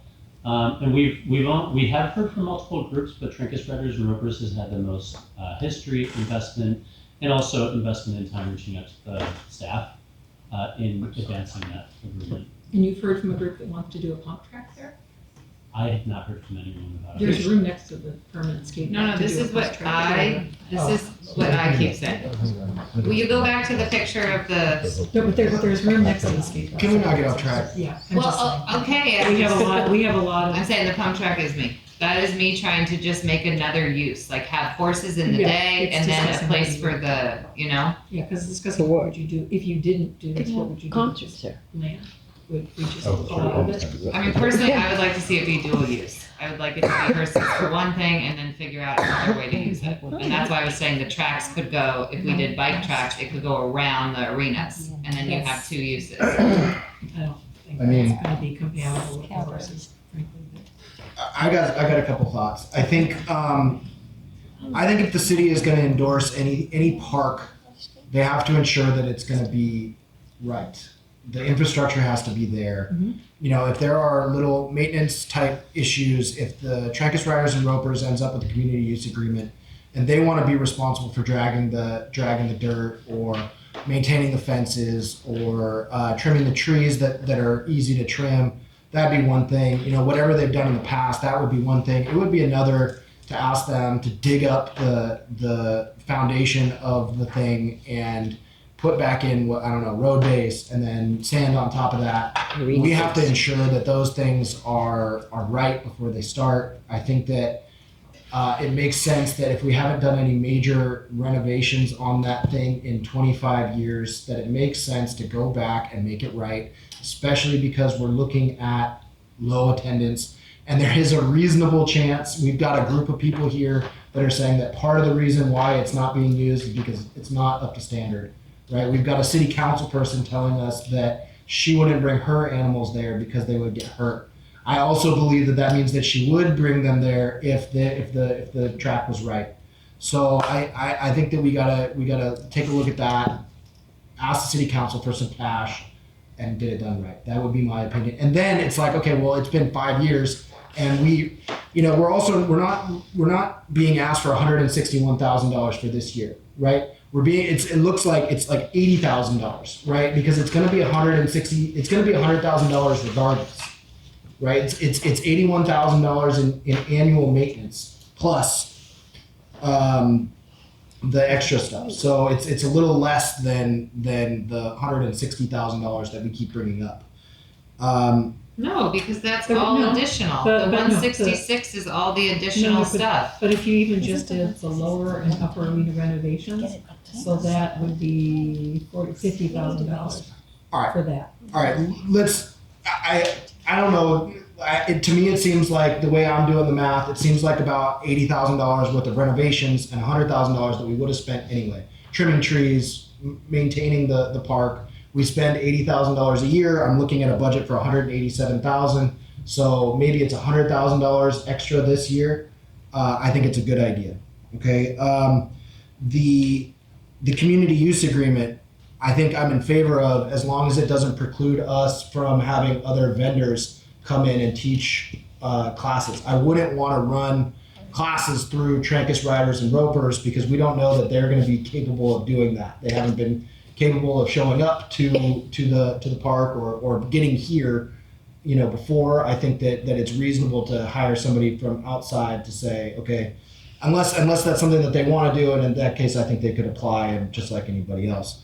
I think it's important, if we want to actually see some growth out of this equestrian center, to get some, when you look at the cost of this thing, when you look at what it would cost a private person to come in and run a 1-hour horse lesson for a little girl or a little boy, $100 an hour. Okay, well, then you got to add in the horse and the transportation time, right? Those lessons are going to cost $350 an hour, right? It's not something I can afford, right? And I would desperately want to get my kid on a horse, and we, so, I think that if the city of Malibu wants to invest in, the future of, this historical sort of thing, horses in Malibu, we also need to invest in instilling that tradition in our kids. And that comes with lower per hour arena rates for horses, but probably lower rates until we can establish, hey, this is something that the people want. And there's I think that lowering those rates makes a lot of sense, at least in the short term and probably in the future. The goats. I think the goats is a great idea. I think it's like a phenomenal idea, in fact. You could have a 4-H program. You could do so many things around that. You could get kids on horseback, riding goats, into the mountains. I think it's the greatest thing ever. I think that it would be extremely tough for any of that to get done because we do have a very bad partner in Santa Monica, Malibu. They're not going to let us build anything on that property, including a pump track. Right, so even if we wanted to do something, we're not gonna get anything done there except for maintaining the status quo, which I think that they don't care about at all. They don't care about us unless we want to do something new. That's kind of where I'm at. I personally think goats need to be a neighborhood thing. Well, I think it would be cool. I think it's a great idea. I just don't think it's going to get done. I don't think we're going to build a giant goat stable. I don't think you want to put that on a city. I think that's like a nonprofit or some It's a pretty cool idea, though. I would love to see it, but it's not going to happen. I don't think it's going to happen there. Yeah. And you can hire crews to come in to your neighborhood and do it. I mean, it's not. Yeah, but then you can't do a goat drive from the arena and go right back. I mean, it's so close. It's right there on Bush. It would be so rad. It would be, and I just gotta go back to it. It's like you gotta have someone that's gonna do it. Like, you're gonna drive the goats up. Get the PCH 4-H to program the going. Like, it takes community leaders to step up and go, this is what we want to do, and make it happen. That's really what it comes down. Okay. There's all these great ideas. It's like you gotta have someone behind it that's gonna work. Sure.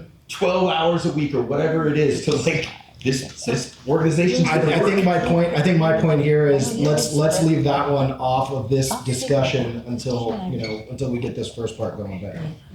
So what? So are we proposing then? Well, that- what is it that you guys are wanting from us? Yeah, that's what So we'd like to know, we're planning to take your recommendation to city council for review and approval.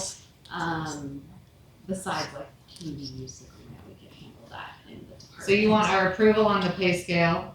So if you could look at the fee schedule Okay. and give us some feedback about that. how much money, if any, you want to invest into the equestrian park to get it to where it needs to be.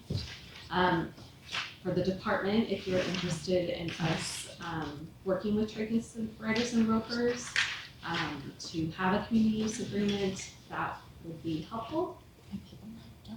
And Chris, is there anything else I'm missing?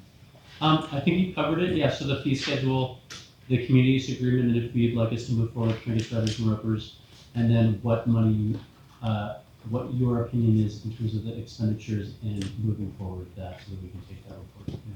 I think Could we take people who are willing to put in X number of hours of volunteer work to help with the park into group 1, so they get a cheaper rate? And we're trying to encourage, you know, I don't want to make it so exorbitant, like you're saying, that people can't come. That's a good question. We typically, we don't usually have special accommodations to place someone in a group 1, 2, or 3. For us to have a special accommodation, I believe that would have to go to city council. But what we do offer, because I hear a lot of discussion about this is cost prohibitive, right? But for us to provide the programming, one way is obviously the community use agreement. That provides an organization the ability to provide programming on city property at whatever rate they choose, just like Little League or AYSO has. There's also the option for someone to fill out an intent to instruct form, and that is on our website. And what that allows them to do is to inform us as staff members, I'm interested in working with the city. I have an intent to instruct with the city. With the contract instructor, we have a 70-30 split. They acquire 70% of the cost of the class. We keep 30% for processing, both the marketing, the online registrations, and us. So when you see those arena fees, again, yes, that is the arena fee, but there are other options so that people can actually utilize this arena, utilize the space, and provide programming for the city and city residents without having this exorbitant $300+ an hour cost for instruction. So that means that if somebody were to come to you, fill out an intent to instruct, they might be able to get a rate that was significantly lower than the tier 3 hourly rate. So they wouldn't actually, they wouldn't be charged anything. They would actually teach the class. We would have an agreement, a scope of work. We would have their insurance, their W-9, all the required documents for an instructor. And what they would do is they would provide the service of teaching the class, and they would get 70% of, let's say they charged $100 for this session. We would keep $30 for that session, they would take 70. Obviously, you would have multiple individuals in the class, likely, and whatever the cost would be, but that would be the breakdown. So they wouldn't actually be charged a fee for the arena use. And it's just like when we have a dance class at Malibu Bluffs Park. A dance instructor may not be able to pay the group 3 rate for Michael Landon Center. Right. But if they contract with us, they fill out the intent to instruct form, and then we work out that agreement with them. It would be nice when you bring this to city council to include the option of, can we bring down some of these maintenance costs by using a group with a community service agreement, and to explain what you just said. So a broader audience listens to city council and comes here. And I think that might encourage more people to be interested in getting involved if they knew such options existed. I mean, my biggest issue though, personally, I can tell you where I'm at right now. I don't feel comfortable investing money when we have a year at a time with the school district. Like, I think until we have some better agreement with the school district, I think it is foolish of us to spend a bunch of money. We're spending a bunch of money anyway. Yeah. We're spending $100,000 a year right now. Yes, and we're asking for another 160 on top of that. No, we're asking for another 80 or something like that. So, and there is that accurate? No, that is not. So you're asking for 160 on top of the 100 that we're going to spend. Yeah. This, my opinion, work with staff, figure out like you said, there's ways to cut costs. You think, looking at this, sit down, come up with a plan, try to get it as cost prohibitive as possible for you folks to see if you can reestablish this and make a proposal. Like, what are your goals? How many people you want to try to get out there? And give it a go. I mean, everybody up here is saying the same thing. Like, we want to see this thrive. It's just, in reality, it's not happening. I want to try to help these folks as much as possible. I would love to see it. Like Dan, like you said, if you can get your kids out there, it would be amazing. But again, it's going to take a concerted group of folks out here, whether they're here or they're not here, to make this happen. And I know I work with Chris a lot. I know you guys can sit down and go, okay, this is a reasonable budget, bring it back. It's not necessarily this number. It's something that they're going to come up with. Hey, we can, if we just did this and this, I think we can start getting classes, we can start building momentum. Give them a chance. Right now, it's a forgotten about park that nobody uses and isn't up to snuff. It just needs the community to. And we're spending $80,000 a year. There's not an option, not that I want to do this, but is there an option just to say Malibu doesn't want this space anymore and we're out?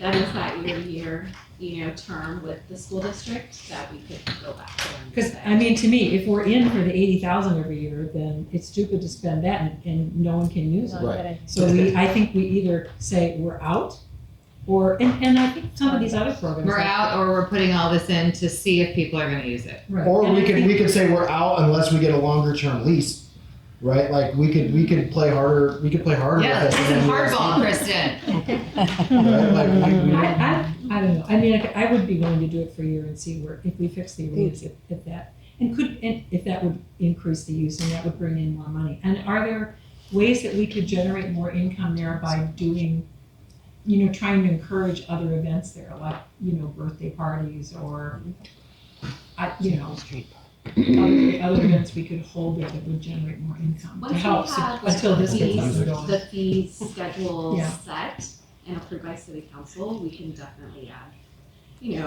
information about opportunities to rent the facility for birthday parties.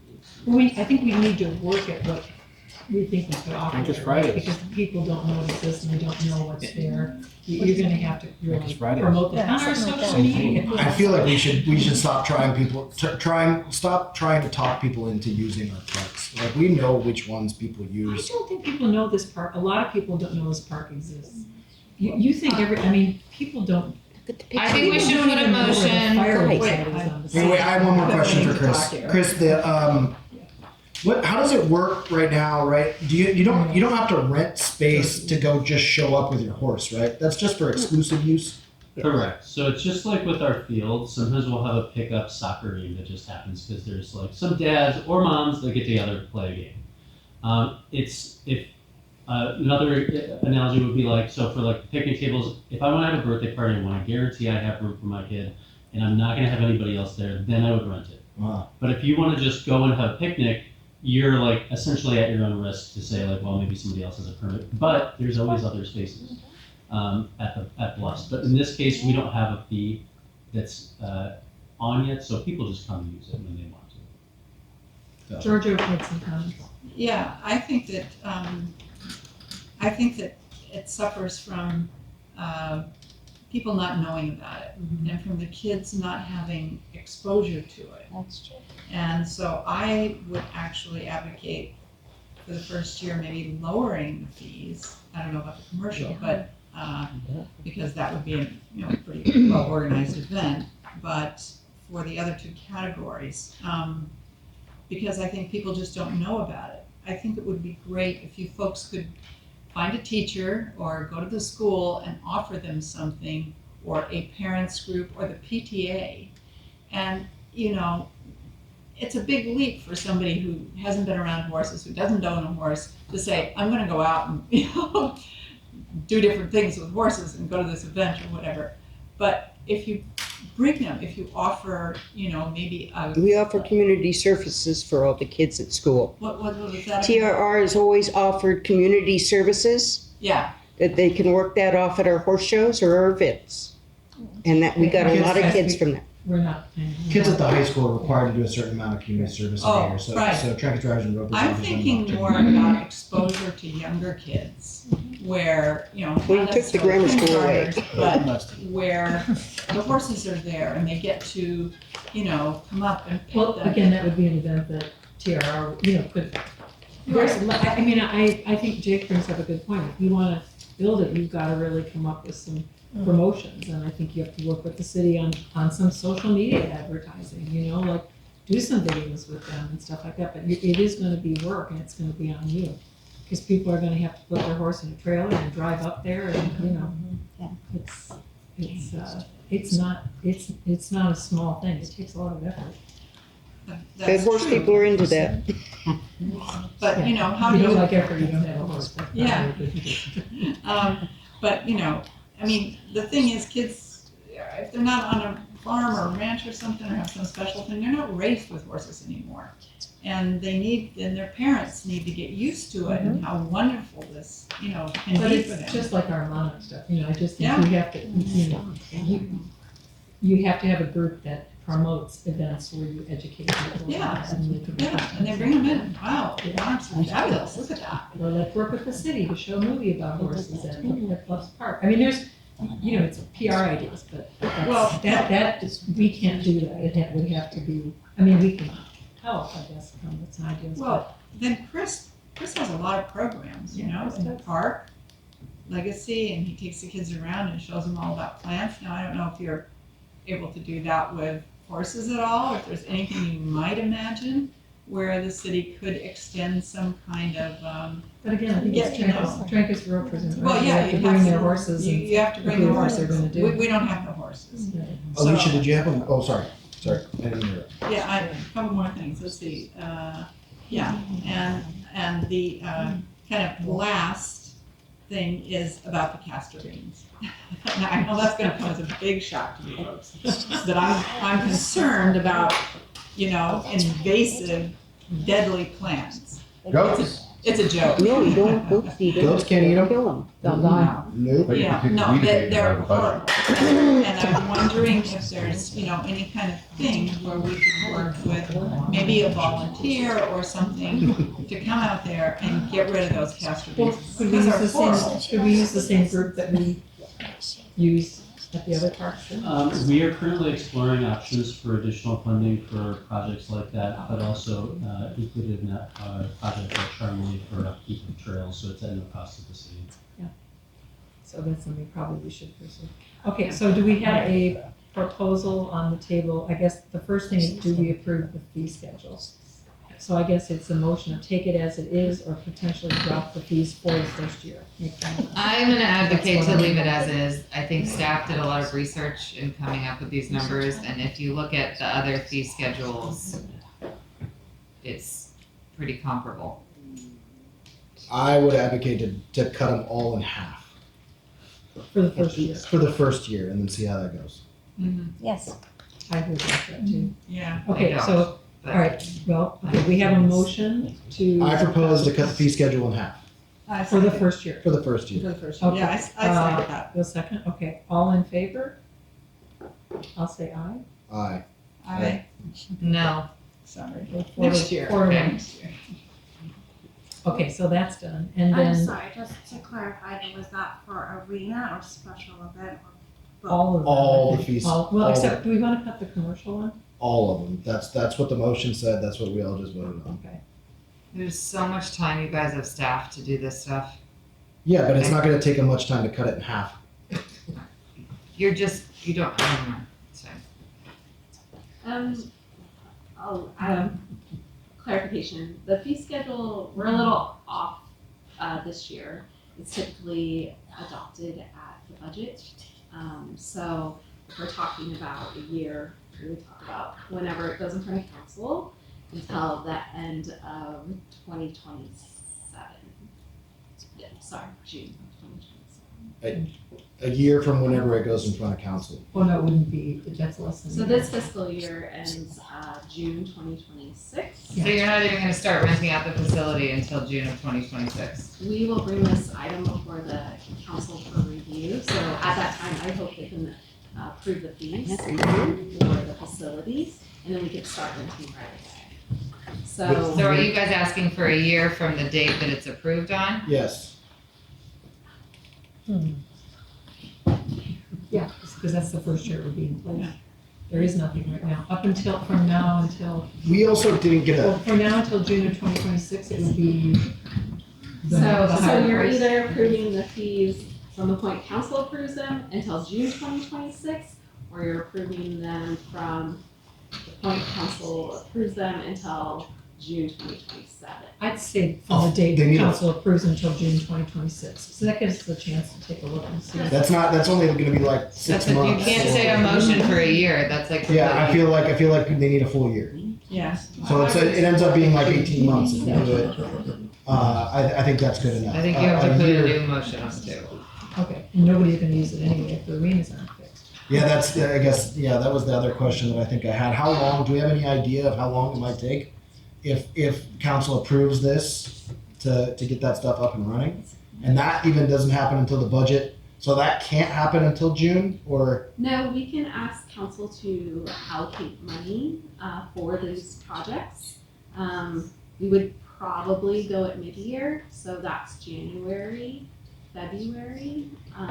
But it does take a little bit of time, and that's something staff can work on now to get some contracts in place, to solidify costs, contracts, those sorts of things. Can staff work with Trancas Ropers and Riders if they want to do this community service thing to try to bring that budget down? So when it comes in, would it come back to us or just go to city council? Anything, if this commission makes a recommendation to a community use agreement with Trancas and Riders and Ropers, we can start working on that immediately, and we will work with them as soon as that contract's signed to get these maintenance projects. Because I don't think, if you don't bring the budget down, I'm gonna guess council's gonna knock it off. But- So I think it would be, so then we're back to saying, let's reframe the motion. We want to cut the fees in half, starting from when the council approves it until June of 2027. Right. Second. All in favor? Aye. Aye. No. So we're still 4-1. Okay, is that clear? And then we have another motion to direct staff to develop a community service agreement with Trancas Ropers and Riders. Joint use. Joint use. Riders. Joint use. Riders and Ropers. Riders and Ropers. Thank you. Ropers and Riders. I always get it wrong. You get it Oh, wrong it before you're matters. riding. It matters. I would say, I think in this motion, we need to have the words as soon as possible. Like, we hope that they create a joint use agreement with the Riders Ropers as soon as possible. I think that's gonna have to be in place in January when this, when do you think this will come to council? Second. The community use agreement won't. We'll work on that. That's just us. Oh, the budget. Membership cards. So. Jake already seconded. Okay, all in favor of the. Aye. Aye. Aye. Okay, the ayes have it. And do we need to deal with any other decisions? Yeah, the money. The budget, oh yeah. Well, but I'd like to know how you can bring the budget down before we. Here's what my motion would be with that, is work with the Trancas Riders and Ropers to come up with a budget that they think is feasible, that makes it usable, and take it to the council. I think this list might already reflect that. I don't think She's so. saying there's a way to save money. I don't want her to tell us what to do with our park. This is It's a our park. Yeah. It's everybody's park. I mean, Yeah. it's the city of Malibu's park. She runs a horse ranch, dude. It's like, We've got a responsibility to maintain the park to our standards, just like all the other parks. I As long as they agree, meet but with their equestrian you can standards. work together. It's just like, I just always take it back to Little League. It's like, I go out there, I tell Chris I wanted to spend $150,000 to redo all the fencing. We don't have that. We can't get that. Okay, well, I can get you 25,000 and we can do this, this, and this. And I go, you know what? That's going to be safe. It's not going to be perfect. It's like, work with the organization. Get to a place where you can get this thing where people will actually use it. It's a negotiation. But how do we approve a budget that isn't like? The city council is going to approve it. We're not going to approve anything. We never We're approve making anything. a We recommend recommendation. something to the council. If you had deferred maintenance on the bluffs on both ballparks for 10 years or 15 years, you'd be asking for a lot of money. We just got a That's up to softball them. field last year. But it's not up to them. It's up to us. It's up to the user. Malibu Little League would tell you what you need in order to get it going. It's like, I'd like to go spend $2 million out there. It's not going to happen. Okay, but just to focus back on how do we approve or disapprove a budget? We're We saying don't. You make a we want recommendation. it to be minimized to what we have to do to make it safe to bring horses back. But that's what Jake is trying to, Right, that's what the I know. motion that he's trying to bring. So how do we, is there a way we can do Well, should we that? first let him finish what his motion was going to be? Do you have a? What I was going to say is instruct them to work with Trancas Riders and Ropers to come up with a budget where they feel that the park is safe and usable, and take that to the council. And I really, I think that staff can guide them. It's like we're working on the snack shack right now. It's Right. very expensive. Right. And we keep coming up with ways of like, you know what, let's try to cut this out. Let's try to do this. Let the group that really understands and has the understanding of what is needed to work with staff and come up with an ask to the city council. That's all I'm saying is like, for us to sit here and go, this number's right and I don't know. Let the group work with the staff and staff will guide them. The only thing that I have to that is that I feel like they already did that. They already went through this with Chris at the arena, right? No. So I don't know if there's So let's been ask Chris though, is that correct? So we haven't been able to work out a budget with them as a community use because we don't have the community use agreement in place. Got it. So under the community use agreement, there would be potential for cost savings in the current budget if, for example, the judge's stand was a volunteer project, or they had a contractor that they worked with, or even staff that they brought in to mitigate some of those costs. So the costs that you see on the chart are not completed with the discussion with that group yet, because we don't have that agreement yet. Okay, so can we say as a motion, we direct staff to work with them to develop a budget to present to city council?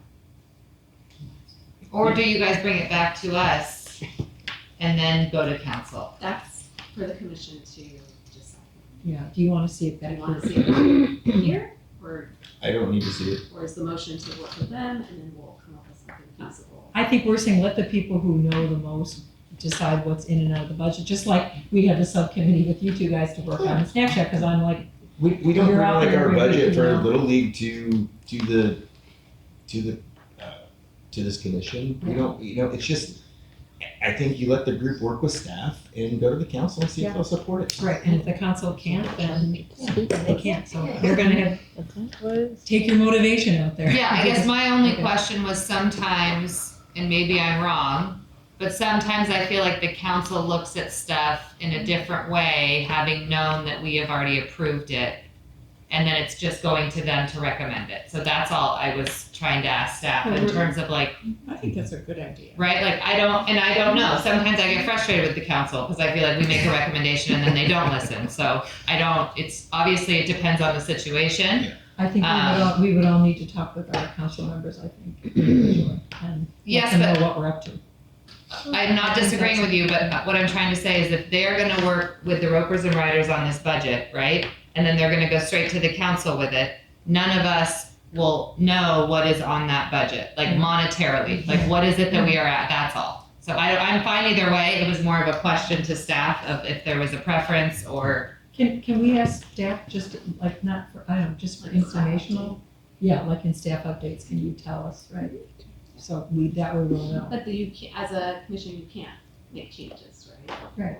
Um, But we're saying, I don't know that, I mean, I don't know enough about horse arenas to tell you, do you need to fix the announcer booth, really? I mean, I don't know, that's maybe something you could live it up, it's a tiny thing. I've got a question. I personally would like it to come back to us.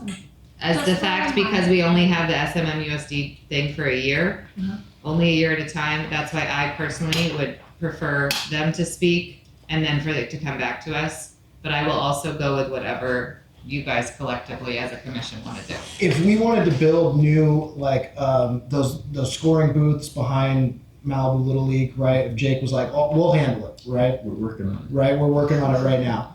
And it's like a similar thing to like the judge's booth. What happens if somebody, like at the equestrian center, it's a little different. There's no giant fence that the kid couldn't fall through. What happens if the riders and ropers build a new judge's booth and they're not contractors, so it's not like good, and somebody falls out the front of it and breaks their neck? So where does our liability Isn't that part of lie? staff? Isn't that part of staff? In the working community out use this agreement, we assume responsibility for items that are that are built by the community users, so the organization we have an agreement with. So for example, when Malibu Little League, if they build these scoreboards, they buy the scoreboards, they put in the scoreboards, they get the permitting for the scoreboards. That is all according to, in this case, it would be building code because they had caissons and everything.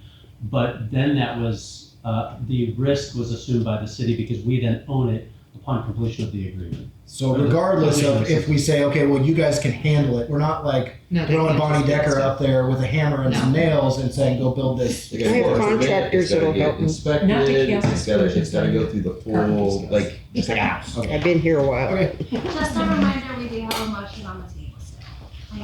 I would like to say that I do think that because of the risks that can be involved with this, that there should be some baseline city standard for what has to be done at the park. And maybe you all would agree with that, I don't know, but I do think the city has to bear the responsibility for the final decision about what has to be done. That's part of this agreement that they're gonna work out, right? I mean, Yeah, so we would, again, we would communicate with the organization, but just to go back to your statement or possible question there in regards to what needs to be done, just to put your minds at ease in terms of risk and liability, if there are items that are needing to be built or constructed, those would need to go through permitting. When we're looking at replacing a storage container, for example, we get an over-the-counter permit through the planning department to document that.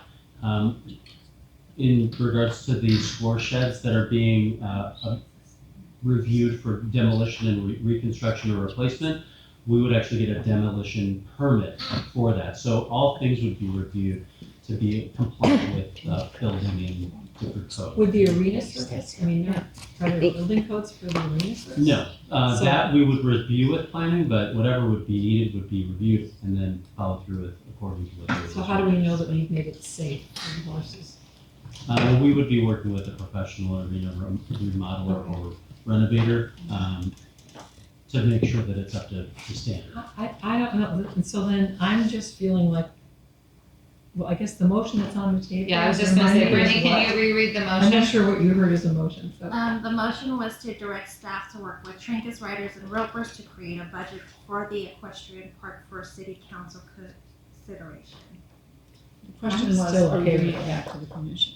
No, that was So that was my personal question. That would be a new motion, so we need to vote on this motion, which is. I need a did that. second first. Okay, I'll second. All in favor? Aye. Aye.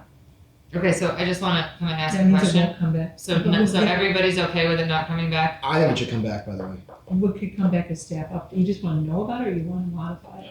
I wanna vote on it. I mean, I'd like it to come back, but if you guys are voting 3 for it not to come back, We'll do a I, roll call vote just to Okay. have everyone on the Okay. page. Chair Villablanca, Sure, okay, so this is, and then we would not. Can I say- make an amendment, or I don't know how it works. Can I- you can make a friendly amendment and Vice Chair Lingo would need to accept the amendment. I'd like to look at it again. Because I think that it matters that the Get budget. things done, like, the government gets in the way of everything. Let them get it done.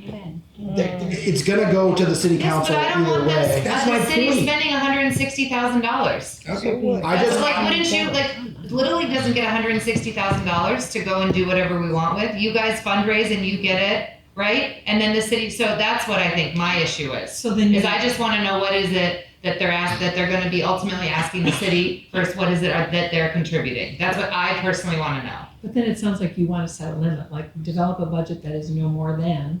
No, I don't, I know nothing about horses, so I don't wanna, Right, so I that's don't what I'm wanna sit saying. in So here and. when it comes to that and it's still the same amount, or it's 10,000 less, how will you know to vote on that or not? I mean, That's what I'm saying, I'm not sure like how we'll know anymore when that comes back than we do now. We're saying, we're taking the people who know the most about horses and the staff who knows a lot about budgeting. And we're saying- historically, with the other people that you have joint use agreements with both of those other organizations, how does this stuff work normally? Are you referring to projects and specific Correct. costs? Correct. I mean, currently we have the community agreements with Valley Little League and AYSO. Given the field and facility needs for each organization, there are fewer facility needs for AYSO. It's just the grass field. So we have not had the amount of input in regards to investment in the facility from AYSO because, again, the greater facility requirements are less. Correct. But with Malibu Little League, they do provide funding for projects annually, at least given my experience in the last 6 years. And they also provide weekly, if not daily, maintenance during their community use agreement for things such as watering of the fields, dragging of the fields, and even some additional weed maintenance here and there. So in regards to the other community use agreements, But doesn't- they provide funding and volunteer labor. Okay, but for the Little League projects, does the city provide from my understanding, and maybe I'm wrong, usually the Little League pays for these projects. They pay for some projects, and there are some projects, as Jake described, where we have funding for. We may review it over a year in advance, and we may build it into our fiscal year budget for items such as the snack shack when we replaced that or added. Some of those items may go at mid-year for additional So that funding. came to us and then went to council, right? Correct. But funding can be covered by both entities. The general rule is if there is a capital improvement project that needs to be done at a park that benefits any general user, the city will invest money in making those improvements. If it's specifically only benefiting Malibu Little League, we tend to ask them to fund that project. And there could be considerations of the city contributing money to that project. So like for this one, I think, a water bottle station, rock bollards, and parking lot would be general things for the park. So, you would. Yeah, but that's why I'm asking the But I'm saying, question, like, I'm just saying, if it comes back to us, what's gonna make you guys at that point say yes or no? It's like, do you have a number? I mean, I think I would strongly encourage staff and the people in the audience, if they're gonna work with them, you need to bring this budget down. I don't think the council's gonna approve it. But My the only point is how much, like, if it comes back to you, what are you gonna say? If it's 150 instead of 166, are you okay with that? my only thing is that I think that the recommendation for this sort of stuff should come from us. So if we say, take this directly to city council, we bypassed ourselves in this process and we haven't reviewed the spending, and that's part of our mandate. That's part of what we're supposed to do. That's why I want to see it. We're not looking at any budget. We're saying, take this to city council and do whatever with it, right? Like, that sounds a little weird. I mean, I'm undecided because in how long we've been on this commission, 4 years? Yeah. I feel like this is the first time we've actually dealt with anything like this. That's why I'm personally asking so many questions. I just wonder, like, when it comes back and I look at this budget again, how much less do I want it to be before I feel happy sending it to council? I don't think it's so much about. Well, that is what it's about. You're saying you don't like 166. You've got your stakeholders that know that they want to get this done. Right. Let's see how much they can trim out. That's what we just did with the snack shack. Same exact thing. We're in there and we're like, well, this is the bare minimum of what we need, and this is what makes it, like, livable and good. This is what we want, and that's an ask, right? Like, that makes sense. That's what they should be doing, right? And then, well, I mean, we went from $5 million or $5.5 million to something else, I don't want to get. and it's far lower. And I think that hopefully they could do the same thing. But that's what I'm saying. I'm just saying, when it comes back, tell me what's going to make you say it's okay, right? Like, should it be 80? Should it be 100? Should it be 100? Let's look and see, because otherwise we're not going to even get to see it. I think though, the more that we have this conversation, let's think about efficiency. It's gonna be a lot more efficient if they talk and then bring it to council, and if council so decides that they want us to re-review it, we can do that. Like, now that I'm like really taking everything in, I would say yes to the motion. Okay, so let's read, the motion is again then to, could you restate it, Jeff, again? Brittany's got it. Brittany's got it, okay. So, The motion on the table is to direct staff to work with trinkets, riders, and ropers to create a budget for the equestrian park for city council consideration. The motion was made by Vice Chair Lingo and Chair Villablanca seconded. Roll call vote, Chair Villablanca? Yes. Okay, well, can I do one friendly amendment? Just, I'd like to see what they developed back in staff report. Staff updates. Yeah, staff updates. Is that, do I need to put that into the We'll motion? finish the motion. Okay, first. yes. Vice Chair Lingo? Yes. Commissioner Peak? Yes. Commissioner Stolphammer? No. Commissioner Goldmark? Yes. Motion carries. Then I do another motion to say, I would like to Have a see the. Friendly amendment. A friendly amendment would be that we would like to see the budget that is developed back in the staff updates. Nancy, will you make sure somebody on the staff has one of your cards? Yes. Would you like it now? I don't know if I actually can do Vice Chair this. Lingo No, of accept course you can. the amendment to bring the budget back to the commission as a staff update. Sorry, what did you ask me? I'm sorry. To bring the budget that Am I was. just saying yes? Yes. Yes. Sorry. Yes, Chair Amendment, to see what they did. What are you voting? There's no vote, right? He Yeah, no, accepts it's the a friendly- amendment and it's good? Oh, okay, so we're done, okay. Oh, so is that right with a friendly amendment? It's just the person that makes it that has to agree? It's kind of weak. What if now I don't agree with you? You know, like, I think I like Well, that. you didn't agree in the Okay, first so I think we are done with this. I'm fine now. Well, just for, we'll just make sure. Let's do a vote, just Let's to do a cover vote. ourselves. Okay. Vice Chair Lingo says yes, Chair Villablanca? Yes, Commissioner Stolphammer? This is on the amendment? the friendly amendment. Yes. Commissioner Peak? To see it back. Yes. Commissioner Goldmark? Yes. Wait, but so you can say no to a motion, but yes to a friendly amendment? Well, I want to see something. No, I think he just changed his vote to a yes. I didn't. All I did was say yes to the amendment. He lost out on the first one, so he's just rescuing. Is that true? I didn't lose. I know what I did. Oh, I don't, okay, I'm just, I never. Okay, Brittany, I have a question, because Hold on on, your I'll little, stop. on your little handout, you have another item which is not on the agenda, which is the park enhancement and donation program. Was this just a typo? Alright, yes. Okay, thank you, I didn't think Yes. so. Is that the on the Okay. meeting script that you mean? Yes. Yes. Okay, just making sure. So new business, we have none, staff updates. Sorry, we're keeping you guys so late. Wow. We gotta get more efficient, you guys. I mean, I told my kids I was gonna be home to bless them, which I wasn't. Just kidding. My dinner's still waiting for me. Yes. So we did receive funding for a water bottle filling station at Legacy Park. The water bottle filter and drinking fountain and dog bowl is all included in that unit. It was installed November 4th. The city was awarded $2,000 through a grant from the West Basin Water District. The approximate total cost of the entire unit and installation, delivery was $10,000. So we essentially got 20% off, but that was a unit that needed to be replaced. Our most recent senior center luncheon was held on October 23rd. The amount of senior participants continues to increase. We have 70 participants at this luncheon catered by Cafe Havana. During the Palisades fire, we actually had to have some of our senior programs off-site, such as the luncheons when City Hall was closed. It was extremely popular with the seniors to go experience a different Malibu restaurant.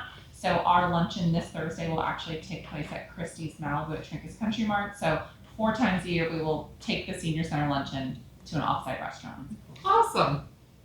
And it helps the local business too, for our restaurants. The Halloween Boo Bash Carnival was held on Friday, October 24th at Bluffs Park. This was our first large-scale special event since the Palisades fire. We had 190 participants, ages 2 to 10, so probably approximately 500 participants total, with parents and other siblings. There were 13 carnival games, face painting, a book giveaway with the Malibu Library, and we had approximately 25 volunteers between the Pepperdine University Athletic Department and the Youth Commission. And our 2 upcoming events are Santa Paws, Pet Photos with Santa on December 6th, and Breakfast with Santa here at City Hall on December 13th.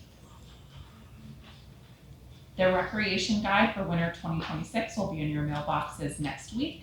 And some of our upcoming programs include Dick Van Dyke's 100th birthday celebration, again, Santa Paws and Breakfast with Santa. And registration for all these programs will open on Monday, December 1st at 8 a.m. And we've highlighted some of the new programs there on the bottom. We're hosting an art conservation workshop, how residents can learn how to conserve and preserve art damaged from the fire, resilience workshops, outdoor fitness, Save Our Ocean and Wild Biology programs, and dog obedience workshops. Regarding community lands, the design firm was approved by City Council for the Heathercliff property. At our last meeting, I misspoke and said that this project would take 1 year, 12 months, and it's actually 12 weeks. So What does it mean holiday breaking? Well, it's 12 weeks was agreed upon, but there's a week break. So it's Got it, actually okay. like 13, maybe 14 weeks total. And their first task, which was given to them by City Council, is to do a feasibility study. Staff has already met with the design firm, given them information on the land as far as like zoning and constraints. And the ultimate goal is for them to provide a master use and concept design. And is that to include a pool if it's feasible? If it's feasible. Okay. I highly encourage them to come to this commission and present. So I hope that that stays on their calendar. Are they doing any like outreach or like to the community or? That's still in process to determine that. They're using a lot of previous community outreach information to come up with their priorities and feasibility. And we can't meet with them because it would be a Brown Act, all of us to meet with them? Correct. It would have to be an agendized item on a commission agenda.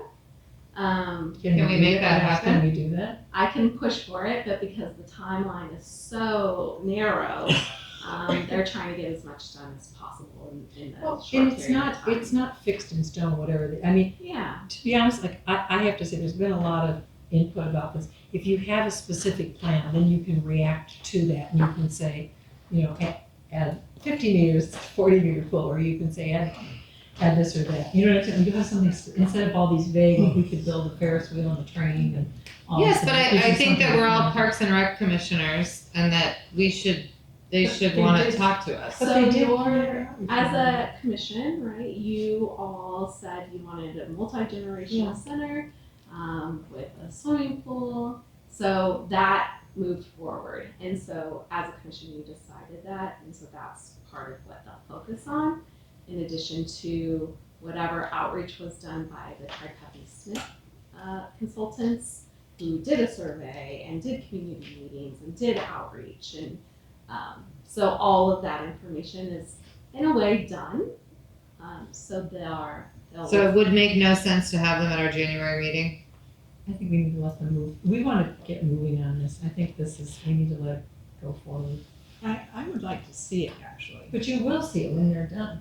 Yeah, that would be a little late if I want to make a I just feel because like it's not come out, it's a January, there might concept. be some there might be some wonderings or questions that might arise through the process. So I feel strongly that at least we should have it on that agenda. I'll keep you all informed.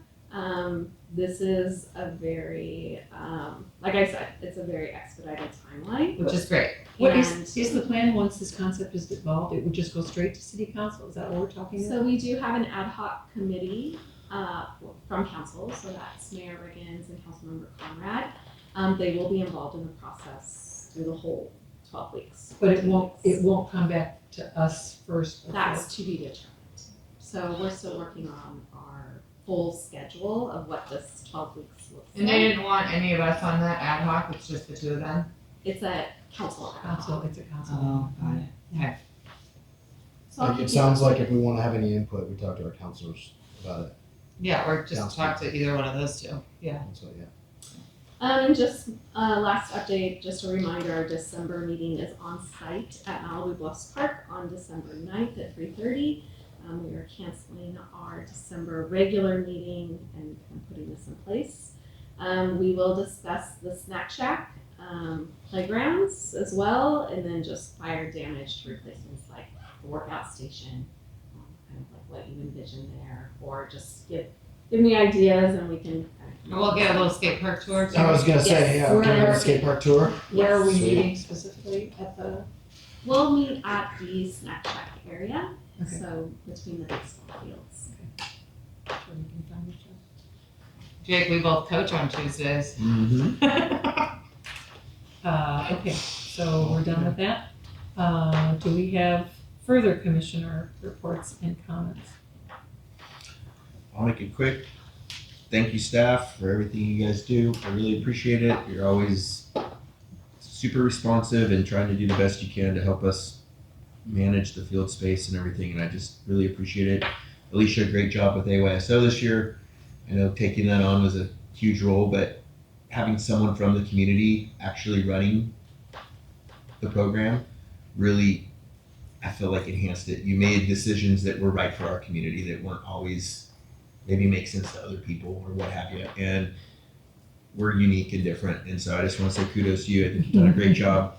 And is there any update on the Ioki field space? I know that there's been rumblings that we're actually at that city council meeting that said, hey, let's just get some grass out there and get some fields and make it happen. And Yeah, so I forgot to mention that we are anticipating an item will come to council on December 9th regarding the community lands and an update. I had an item on this agenda about Ioki property and those lands. When we went back to review the motion on that council approved, that was not part of the motion. Okay. So I didn't feel comfortable bringing in front of this commission unless it was the council direction. Okay. So I know that Mayor Riggins and Councilmember Conrad have it on their radar, and I will provide them with details on those temporary fields. And we're really trying to get that on the agenda before the end of the year. Great. But we should also probably try to speak on that if we can, the 12-9 meeting, right? I just want to give a quick update on the snack shack. So it's kind of like we talked about. We cut a lot out of that budget that we saw the first time. They were able to do away with a lot of the sort of land improvements. It sounds like basically, right, Jake, we went from something like $5.5 million to something closer to like $3.5 million. No retaining wall or Retaining wall. You got retaining wall. Well, I mean, I asked them for it. I think it's super important, right? Like, I'm tired of watching people fall down that hill. And I think that, we talked about, okay, well, now we can slide it all the way back against the street. And then we realized if we do that, then we got to put like a guardrail on the street. And then decided that it would be better to have, because then people wouldn't be able to open their car doors right at the street. And it's kind of, you'd have to kind of be looking at a thing maybe to understand it. But that's a bad plan, right? Like, you got to have a sidewalk there and then the guardrail on the other side so that people can't jump onto the roof of the snack shack. So an extra $350,000 gets us an extra 2 feet in front of the snack shack. And it gets us a safe way to enter and exit the bluffs for the first time in 40 years, which I think is a big deal. And then we approved like a less than sort of optimal electrical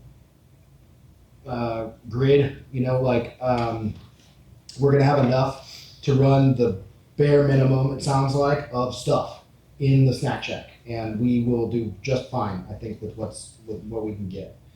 And Will you bring that back to us? Will you be seeing it? We're talking about it at our December meeting. Yeah, I was gonna say, I'd love to see it. yeah, so we're getting close to, like, it sounds like basically we finished the design of the building. We went from a round building to a square building or a rectangle building. 2 separate buildings? There's at least three separate buildings, right? Two separate buildings.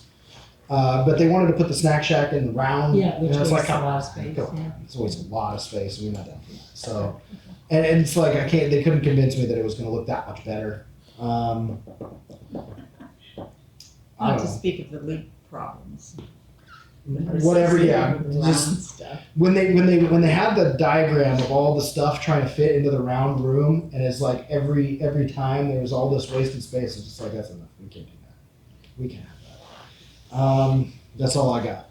Thanks to the staff. Obviously, you guys are working super hard. I hope I don't offend anybody when I ask to cut the fee schedule in half. I think it's probably right. I think that cutting it in half is just a way to incentivize people to get in there. Smiling. Yeah, if we're gonna put money in, we gotta get people to use it. That's all I got.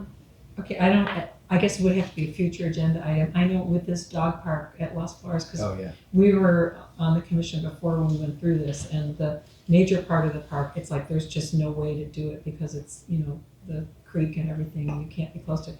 And that land, as I recall, is privately owned, and we also had a pollinator garden there, so as I understand it from before, the owner was never open to doing any kind of an agreement with the city, although wasn't it the owner, the guy across the street, I think, owns it.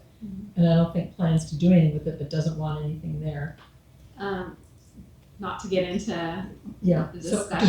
do we need to re-agenda? Because I hate to go through all the old stuff all over. We've again. been through it. I Suzanne know, was I adamant that it does not meet the requirements for a dog park for LA County, that there's no reason for us to. Okay, but that was before our time, so. You were here, we were here. You did it No, again after I was, that because was we did it when I was. Why I'm in this position is because the guy left because of that. He was so upset that they did not agree to the dog park that he left. He's like, I'm all done. All right, yeah, okay. So, it was definitely before our time. I don't think it meets the ESHA. I agree with Suzanne. We did look at the whole thing. It just doesn't meet the. Well, no, but we're not talking requirements. about, like, there's the park itself, but he's talking about, again, that lot on the other side that's not part of the park. And it is privately owned, and the question You is. talk about that semicircular area on Rambla. Where the Monarch Garden. Well, if there's Where- one I good know. thing that came out of the fire, and we don't want, we should at least discuss it for the I know future. everybody really wants a dog, I'm a dog person, it's nice to have a dog park, but There aren't even any houses back there anymore. What do people want a dog park? well, I mean, the bottom line is, even if you want one, it's not feasible in the main part of the park because of ESHA. And that guy is not open to donating his land. If he was, we could talk about it, but There's 3 parcels on the Rambla side. Uh-huh. The middle parcel is being talked about being donated to the city, but there are restrictions. So the city, you're correct, is not owning of that land on that side. yeah, so it's no point really, I don't think, in putting it on the agenda. I just hate, this is what's hard. You can't respond to somebody and explain, maybe you didn't read the old minutes, but we did look at it very seriously and it just is not feasible. So I don't know how other than that there will be minutes from what I'm saying right now, but. Would you say that if we were to get this middle parcel, that it most likely would come back to conversation? No. And that maybe we could wait and see what happens with that parcel? Depends on the restrictions they're putting on it.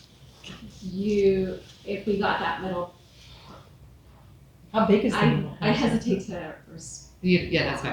That's fine. just because it's not on the agenda. Yeah. So I guess the only question is, would it be another, I just hate to redo a thing we've dealt with before. I don't know if there's anything new right now, unless that land gets donated, to make it back on the agenda. Does ESHA exist after it gets burned by a fire? You still have a creek there, so that still keeps it a session. I would love to have it as an agenda item because for me in the community, that it comes up a lot. And so that's all. Just to reconsider, it's just, I hate, we're gonna blow staff time to go through all the stuff we've already gone through, none of it's changed. And we did we went Can I there make this physically and looked. suggestion? Yes. Can we gather the staff reports, the minutes for the commission? I think we can distribute that information. The past stuff. Mm-hmm. I would And like you that. can read through it and then decide. Would we discuss after we read through it, like would we agenda? It would have to be an agenda item. We- So at our December meeting, if we can get it to you quickly. Okay, at your and we would December just review meeting, the you prior thing, yeah, because I really don't decide think to it's, put it I on the really, like I said, we physically went to the park and we walked every inch of it, well, what about here, or what about there, and it just, To me, it sounded like she said that it didn't meet minimum requirements. There's a doesn't. distance from, like, wherever you could put a park, yeah. the dogs would end up being too close together, so it doesn't meet that requirement. That's what her stance was. It That's- just, it's not feasible, so, okay. And other than that, just tremendous thanks to the staff, and I'm really impressed with the social media stuff, that's awesome, so. All right. Question about Boo Bash. It's a huge success. A ton of people wanted to come and it was sold out. So I'm just curious as to where we get our number of 170 and would we be open? It is such a great event. People want to be there. Can we have more participants? What could we do as a city to get more people there? Is that ever a conversation? Is there a priority for residents? I can't really ask these questions, but because this is not an agenda item, but I'm just throwing it out there. Because yeah, I just think there's a lot of people there. We could definitely get more people that are there. Malibu is last minute. A ton of people I even saw show up with their kids, and they're like, "Oh, it's all sold out." So anyway, just putting it out there. Thanks for all you do, Chris. You're amazing. Chris and I spent a lot of time on the phone together, dealing with these fields and the weather. Yeah. So everything that we can do to make sure our 12U girls can have their game on Saturday, Alicia would be so grateful. I have called every indoor facility within an hour and they're all booked. So I need to have this game played, which Chris is. I'm sure. It's going to rain again on Thursday. Anyway, thank you all so much. Great job. I know you guys all work overtime with the water and stuff, but like great job. Whatever they're doing with clearing the rocks on the canyon and Malibu Canyon, it's been great. So anyway, well done. Georgia. Yes, well, it's a little bit of the same thing.